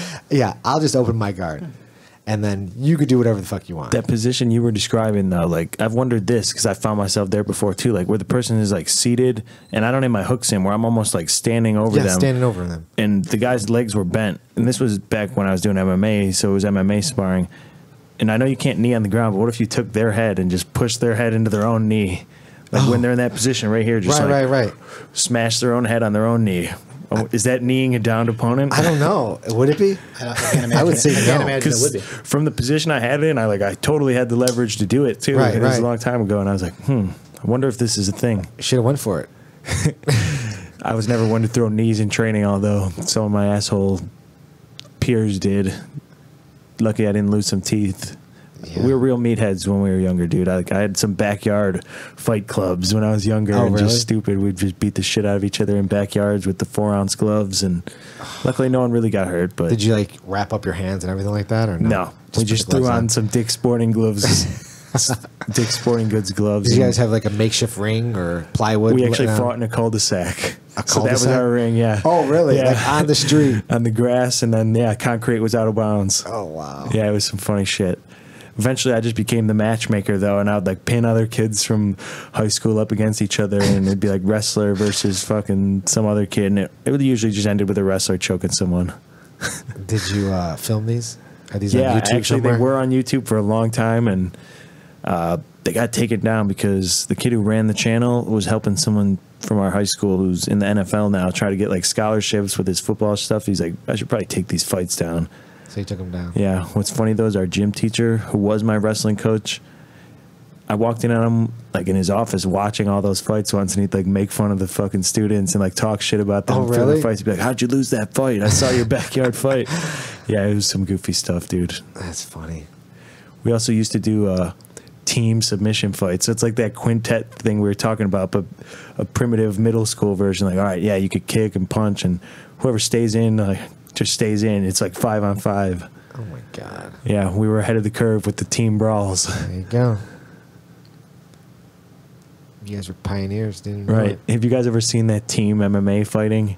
It's like a brawl. Yes. Like, yeah, that's That's hilarious. That's huge basically brawl. what we were doing when we were kids. Oh man, that's It just sucks when one guy wins and then it's 2-on-1. Yeah, I know. And then it's 3-on, and it's Right. like, oh my god. You're getting jumped. Like if you're the last guy, just like quit. Yeah. I'm not getting my ass jumped. No, Five guys. exactly. What are you going to do when you're on bottom and they're just pile stomping Right. you too, though? That's Grab it. a leg lock? No. And no one's bearing bowling on the street. And I've thankfully never been jumped by multiple people, and I don't really want to compete in a setting that's going to get me jumped by multiple people. Right. Yeah. Mosquito on top She's up. by 3 advantages. Looks like she could pass here, but she's being... You know what? She had actually passed, and then she went right to mount. I was surprised she didn't try to maintain the pass before she jumped right into it. Yeah. Because I thought she had it. Huh. But she's a black belt world champion, and I'm not. So It's true. Maybe she knows what the hell she's talking about. Yeah, it's or what she's possible. doing. Yeah. Do you think at any point, if advantages keep stacking up, it should just become a normal, like, fucking... A full point? Yeah. That's... I don't know. Because it is weird to have like 10 advantages, and then they have to just get 2 points Right. and they beat you. So I how do agree. 10 slight victories equal 1 actual victory? Right. I don't know. Yeah, I know what you're saying. That is interesting. I mean, I like the slaughter rule thing. Me personally, like first person to like I like that too. 12 when points I or heard it, 13 I like points. that. Yeah. I would think that there should be something like that, because some people can rack it up bad. Yeah. First tournament I ever did, She might pass right here. You go. Yeah, she goes. long time ago, I didn't even know that I did a U.S. grappling after being out of the game for a long time. I was just like, fuck it, I'll do this tournament. I did like whatever the second skill set was, like novice or whatever the second step up. It doesn't matter. But I didn't know the scoring system. I just knew positions would give me points, and I beat the guy like 29-0. I was like, how did they not stop it? I thought maybe 15 points or something you'd win. Right. And yeah, I was very gassed. I bet. Did you have to fight after that? Yeah, against a guy who had a bye. See, So that's I was exactly literally right. not training for months. Like I'd already taken time off, and I shouldn't have competed. I just jumped in for the hell of it. But yeah, zero training, hard match, and then right into a guy with a bye. I think with a rule set like that, first to whatever, I think you're gonna have more a less stalling match. For sure, too. You could just go for the kill that way when you get up on Exactly. points. Exactly. So you figure, and you can get them, you can take away points, so you can have negative points for stalling. So Yeah. then they have to climb up even higher. So you could be if you get a penalty, let's just call it a penalty, it would be a -1. So now it's -1 to say 3. So you have to kind of to get back up. You have to score 1 point to get you back to 0. Yeah, because Or you give the other guy an one. actual You could penalty do that, isn't really too. anything. Like It's right, doesn't it? typically, Well, I guess after 3 penalties, don't you get disqualified? Yeah. There's no, DQ? yeah, I was going to say, isn't there like a way to lose via fouls? Yeah, there's Yeah. a DQ. when was the last time that's happened? I don't know. I don't know. I don't watch enough of them to tell you that. Zito, I was going to ask you. See this gi right here, the white gi? Yeah. Do you see how it's decorated? See that right there? Yeah. How's that not your thing? What do you mean? You've never seen that? Like that sort of heat pressed? That's a clean look, Zito. You know how much you love clean looks. I like clean looks, but that I don't like. What if it was a black gi with just the logo, one color logo in white? It's nice. That's clean. It's clean. You want to try to find a place? What do you mean? I got a heat press place. You have a heat press place? Yeah. Is it done well? Yeah, I did. Oh, you haven't been around. You haven't seen it. I did like 5 of my gis Oh. with the. You don't have logo. any here? What about that? I might have one. No, that one up there is just blue. I have one in my car. Just shoot me a picture of it, or before we go. Yeah, I'll show you. It's really nice. So I've got the Soul Fighters heat pressed on the back. It's all black gi. It's a very hard to submit gi, and with the Soul Fighters patch in the back in black and white. It's pretty dope. I might It's have called. This place is in Riverside. It's called Ink Your Wear. Do you know them? No. That's like our industry, so I always ask. Oh, really? We like, I'm in the promotional products industry, so we're all about decorating anything that can be decorated. Well, do you do that or no? No, because that's not what my company does. Oh, okay. But Well, I asked her, and she doesn't give me answers. Oh, I see. Well, this place is called Ink Your Wear. The How lady much did it there cost? it was like $30. For the gi. Yeah.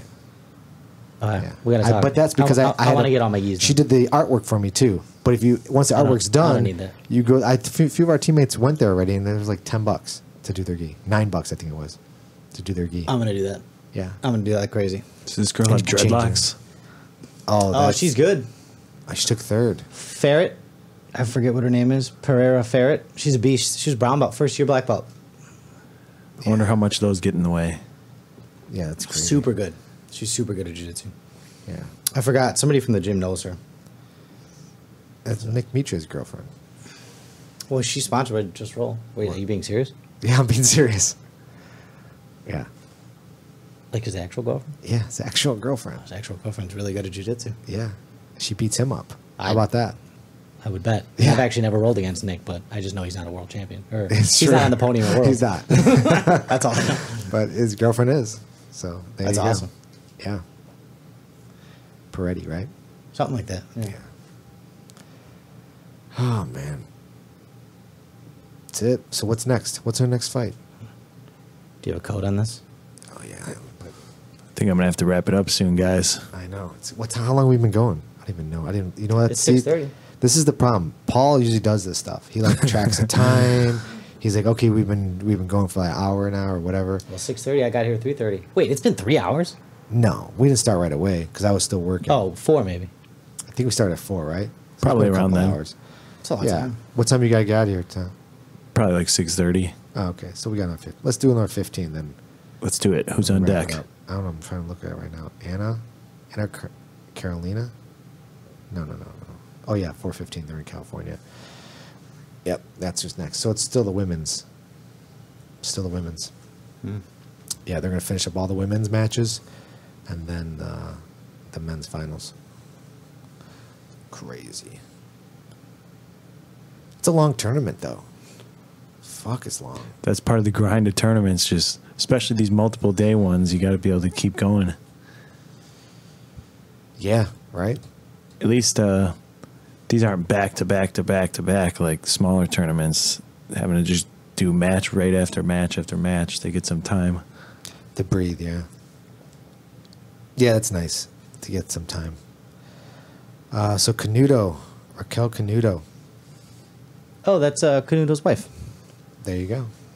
So they're both Versus Vieira. amazing black belts, which is insane. Isn't that crazy? That's what me and you could be, Melissa, if you just trained a little more. I'm gonna do it. And I also would Built-in train because I partners haven't for been life. training in forever. My girlfriend did some jiu-jitsu too, but has fallen off it for quite a while. I try to get her back.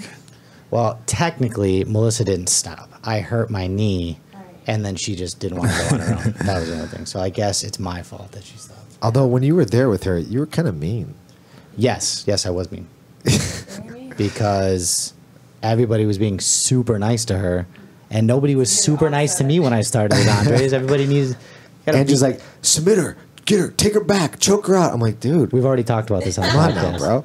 Take it easy. Because he's trying to stop in the middle of a roll and teach her an armbar. She's asking me questions. No, She don't has ask to learn. questions. She'll learn. Oh, she'll learn. she'll learn jiu-jitsu. I mean, it's already a very difficult thing to do. She got spoiled. You know? She got spoiled because she walked in and she's like, my boyfriend's super famous here at Andres. Right. Everybody knows him. Right. And now that was the problem. That was the problem. No one wanted to beat you up because we all knew we'd get our ass kicked. Who beat you up? I forgot. Turk beat her ass. Yeah. And I was like, oh shit, Turk, like relax, bro. Like, we're gonna have a problem if you keep beating my girlfriend. He beat her up super bad. I forgot who else beat you up. Well, you were like, oh, Paul went really hard with her too. Did he? Yeah, Paul went really hard. Paul is fucking hard, went man. Paul don't fuck around. Yeah, Yeah, you can't be like, hey, Paul, let's go light. No, he's yeah, Paul went super hard with Mel. Turk went so hard that Melissa was like, hey, did that guy, what's up with that guy? Like, why did he do that to me? Does he not like women or what's going I on? don't know. Some people just don't know how to roll with either someone smaller than them? He knows or how to roll women, or because of Jenna. Yeah. Jaina. I always say her name wrong. Jaina. Yeah. Yeah, I don't know. I was laughing so hard. Yeah, I don't know. He was intimidated. Could be, you're very intimidating. It could be. Intimidating. Or Drew is very intimidating. One of the two. She'll be back. I'll be back. I have faith. Once I get my nails on. Yeah. One's already off. Oh. Look at that. Perfect. It's you just need to nail break on. off one of those in someone's eye. Yeah. Thomas got this.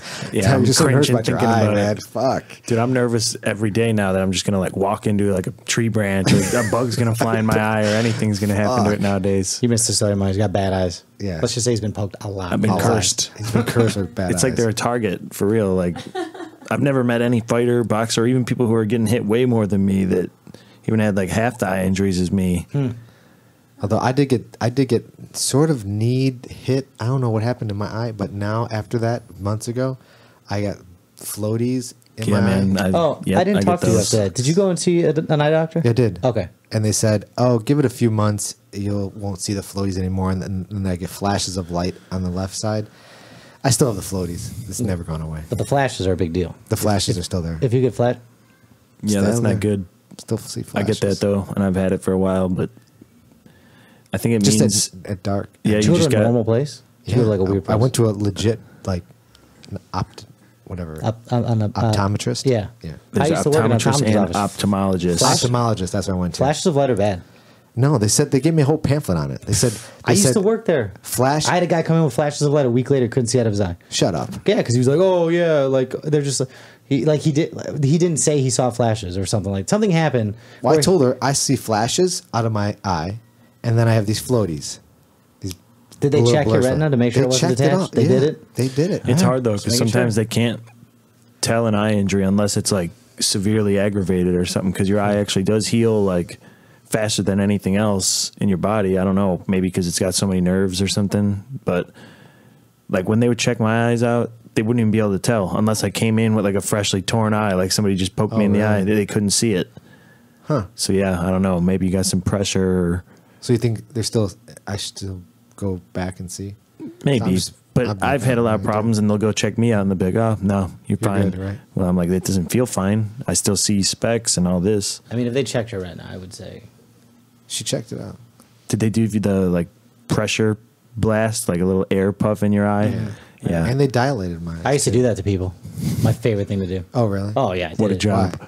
Did She's it like all. just being a dick. Oh yeah, because people hate it. People likes to be a freak. dick. People freak out. I know. You're like, It's the okay, best. one click. I thought we were doing on three. No, sorry. Some annoying kids, if they were super annoying, I'd be like, "Oh, I didn't get it. I have to do it again." No, you didn't. I'd be like, oh, my bad. Nah, I can't get it. Let me just keep trying. I'll try my best. Puff, puff, puff. Oh. Sitting there blinking like an idiot. Oh man, Drew, were you like a little bit of a bully when you were younger? No. Not at all. Yes. Yeah. See, the truth comes out. See, I believe Mel more than you. Yeah. Can't believe her. You don't know her. Yeah, but I believe she's truthful. She knows you better. That's the game she plays. Yeah. Man. All these matches have gone the distance. She's working for it at least. Yeah. Oh, here There goes. it She is. tapped her. Wow. Beast. Nice. Ooh. So Carolina wins. GF team, 2 female champions in a row. Beast. Is that right? Oh, Yeah, you're the right. last girl was from GF team too. Yeah. I Wow. think she might be a new She's brand new, right? black belt. Yeah, I think this might be her first year of black belt. Wow. What an accomplishment that is. You know? To compete at that high level. They were talking to this one guy from GF team. I forgot his name, Marcus Oliveira, maybe. Literally just every year, blue world champion, purple world champion. Now he's brown world champion, and he just got promoted to black belt. Wow. Like 5 years, 6 years, black belt. Unbelievable. It's insane. Like, what is that kid doing that I'm not doing? He's training. Probably, well, not having a dick knee, yeah, for sure. But like, I wonder, you know, I'm sure he's got a predisposition to it. But that's crazy. That is what sucks. Some people will naturally just be more gifted with it. Someone who's crazy flexible already or very athletic or just, yeah, their body type Yeah. made them a little better at jiu-jitsu than maybe someone else who had to work a little harder, take a little longer. It's awesome. It's awesome. Yeah. Wait, was that Canuto who won? No, Canuto's wife lost. Okay. Because they showed Canuto. when Yeah, they raced. he's in the finals. He's versus Lepre Oh, for really? a lightweight final. Yeah, Oh, wow. Damn. it'll be good. There's good finals coming up, man. I know. Fuck. So, Tom, did we talk about everything you wanted to talk about on the podcast, man? There's too much conspiracy ground to cover. Damn. It's probably a lot. So, besides aliens coming, what else is there? Poisoning our food. What? Poisoning our air. That's a thing. That's a thing? For sure. For sure. I'm really getting. But wouldn't they be poisoning themselves, whoever's doing it? Not if they have some type of immunity to it. I'm really, really interested in getting into hunting. What do you mean hunting? I want to hunt. Like you want to Like, kill I know I'm a huge animals? pansy, but like, yeah, I want to hunt and I want to eat the meat, so I know where it came from, and I want to have. You get like one, Joe Rogan says you get one elk. Yeah. That's like a year's worth of food. For sure. I got to get into it, but I just feel like you can't just be like, oh, I'm gonna go hunting. Like, I don't know how to shoot. No. Not well. You gotta learn how to shoot. Yeah, like I'll probably hit it in the knee and it'll suffer, and it'll be awful. So Yeah. like, you got to do it like. It would take a year of just getting ready to hunt before I could ever go hunt. Yeah, for sure. But I don't want to do that. Well, then do it. Big freezer full of meat. Yeah. Or you could just go buy a freezer full of meat. No, that's the poison food. That's what we were just Oh, I talking see about. what you- oh, Sorry, that's that, poison. That was a segue. Is that it's see. unpoisoned food? Ah, okay. Well, even me, as a vegan, I worry because all the genetically modified fruits and vegetables and all that stuff too, it's covered in pesticides and Yeah. it's no good. So if you were growing your own food and all that stuff, would you not use pesticides? I try to find natural ways to do it. Like there are certain, What about what if you got like raccoons and yeah, bunnies? it'd and be then hard to keep them out. keep them in and they're eating all your food. What do you do with those guys? You let them eat your food? Come throw a rock at them. But you can't kill them, right? No, I would never kill them. Just injure them Just really scurry bad. them away. Just injure them really bad so they don't want to come back. It gets tough, man. It gets tough to be, I try to minimize, like, I've even gone as far now that I don't even have, like, anything in my home that tests on animals. And, like, I try to minimize all the waste and all that. Like, how's that taking even it pretty possible? far. So I have reusable paper towels now. I recycle You mean a a lot. towel? A regular towel? Well, I have those too, but there are these, like, it's like a paper towel, but you can wash it. It's So you just don't wear like a any thin- like leather products or anything no like that? fake leather. My shampoo and soap and all of that stuff is all not tested on animals and cruelty free. What do you use? What You brands? cannot ask a question if you are not on the podcast. Inquiring minds want to know. I use this brand Tom's deodorant and toothpaste and fluoride free and Yeah, this but stuff. isn't there a conspiracy about Tom's? You hear about that one? No, what is that? The Tom's sold out. Really? Yeah, Colgate owns them. And now Colgate puts all this stuff in Tom's now. It's not natural. Well, then anymore. I'm fucked. That's a lot. It's a lot of No. money.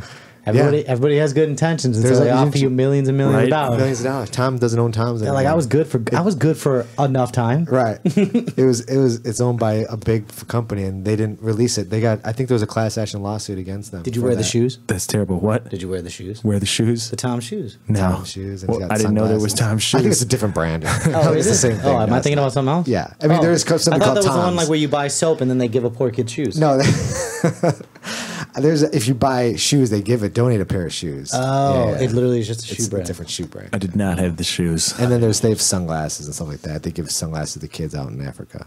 I'm kidding. They don't do that. They do give shoes though. Yeah. The diet was the easy part. Everything else, it's a little.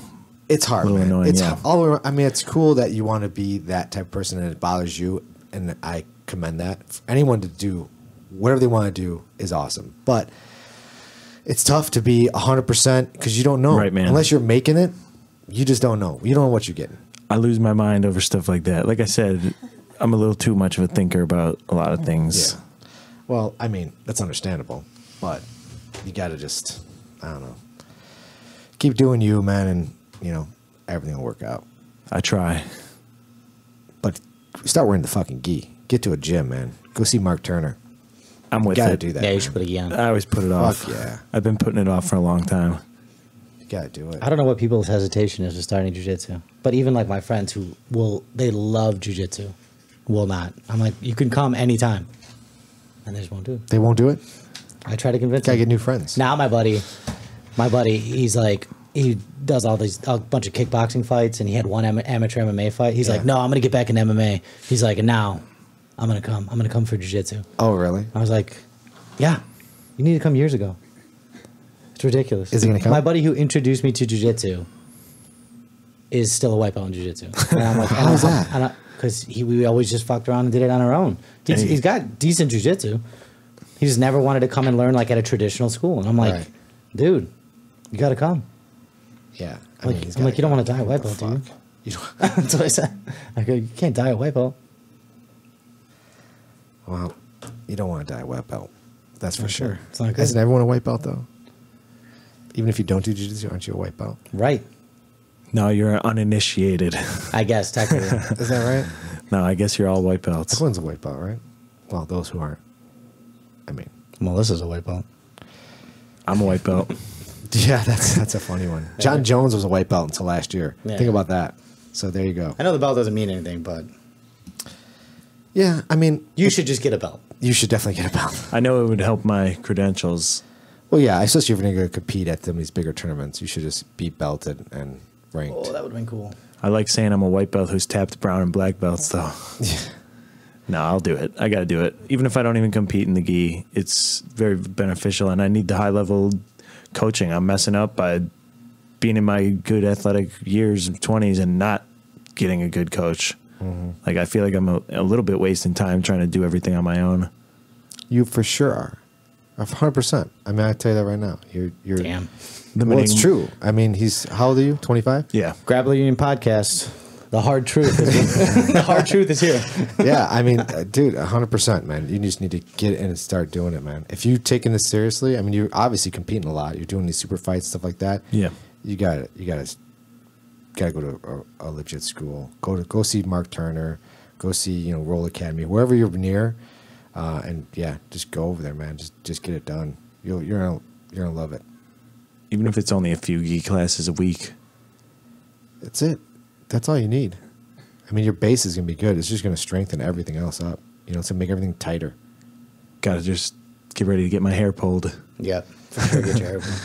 You could wear like one of those like swimming caps. Yeah, I should. With the goggles, it makes perfect With the sense. goggles, Yeah. with the For ski sure. cap. Yeah. And You'd be when you do no-gi, just put a speedo on. that's it. It'll be perfect. They'll be like, "Where are you going? What sport are you? What sport are you?" What are you repping? That'd be perfect. Yeah, we'll get a picture The of that big one. SPG when you go to the big SPG gorilla right on your speedo. There you go. That'd be perfect.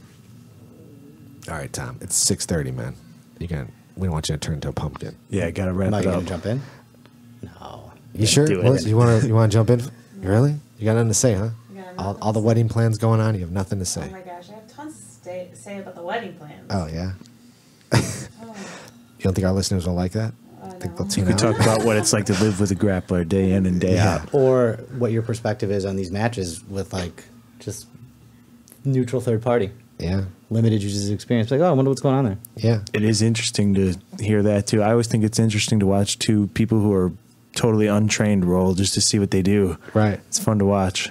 I had a white belt come to class the other day, and he was very new. It's like his first time rolling. It's his third class, and he's like, "Excuse me." I'm like, "Yeah." He's like, "So, when I'm rolling, what do I do?" I'm just thinking. I'm like, I can't even explain. But know. you didn't I say can't that to explain. Melissa. You actually explained to her. That was the problem. That was my problem. That was totally. She was rolling, and she asked about certain positions. That was different. But like, I said, you just have to do you, man. You just got to do whatever you think is right, and even if you get flipped or rolled over, just go with it. You'll Try to eventually beat learn. them in your own way without hitting them. I guess that's the easiest way to put it. Just don't like step on their head or do anything silly. Thought you So don't. Oh, here breathe. we go. The best thing to do is breathe. Wow, triangle. sure. Wow. Oh no. How good is that girl? Damn. It's over. Why would she put the arm behind her butt? That's what she's that's that 10th planet triangle that Tony Ferguson did too. Like he put the Yeah, it is. put the arm back. I've been hit by that too. That shit's deep. Why I don't that? I don't understand it fully. I've been putting it. Yeah. I didn't learn it. Interesting. Look at the defense though. Very good. Oh, right in her defense. face, kicking her right in the face. Wow. Think she's gonna get this? She's gonna get the arm bar. Wrist back. lock. Yeah, she's gonna try to. Wrist lock, man. Wow. Ooh. That doesn't- Yeah, oh, but women are definitely more flexible. Schoolyard armbar attempt right there. Kimura, it's so bad. That's gonna suck. Yeah. Oh, there it is. There it is. What the fuck? She tapped. She tapped Yeah, him. she's like, yeah, I did. That's cool. I appreciate that. She's like, I did it. Yeah, I totally tapped. Yeah. Jesus, that was nasty. She's tough though. Fuck. That Elias is tough, man. And a That very Monique- long hug. Yeah. That's not uncomfortable at all. Yeah, Best friends. I guess so. Me and Tito do that all the time. That's how we finish our rolls. Yeah. Pretty much. 5 minutes of hugging, 5 Yes. minutes of rolling, Yes. and 5 minutes of hugging. Just holding each other. Do 10 rounds of that. All right, guys, let's get out of here. Okay. All right, well, thanks for coming on. Thanks Tom. for having me, man. It was awesome. And Drew, thanks for filling in for Paul. Man, I'm gonna slowly take Paul's spot. You might have to, man. That's you the might goal. have. Paul might not ever come back. He might just work forever. I never work. So Exactly. Yeah. So you'd be a good fit. let me know. There you go. And I'm Mel, here thanks anytime. for coming in. Of course. R.I.P. Paul. Hey, everybody. All right, Thanks guys, for we'll see you tuning later. in. Thank you. For more Bye. information about Grappler Union Podcast, you could visit us at our website at grapplerunion.com. You can follow us on Instagram at Grappler Union. Please like us on Facebook. Be sure to subscribe on iTunes. And all of our episodes are available on our YouTube channel. Say what? Be sure to subscribe. Yeah, subscribe to all that shit. You got to do another take, right? Oh.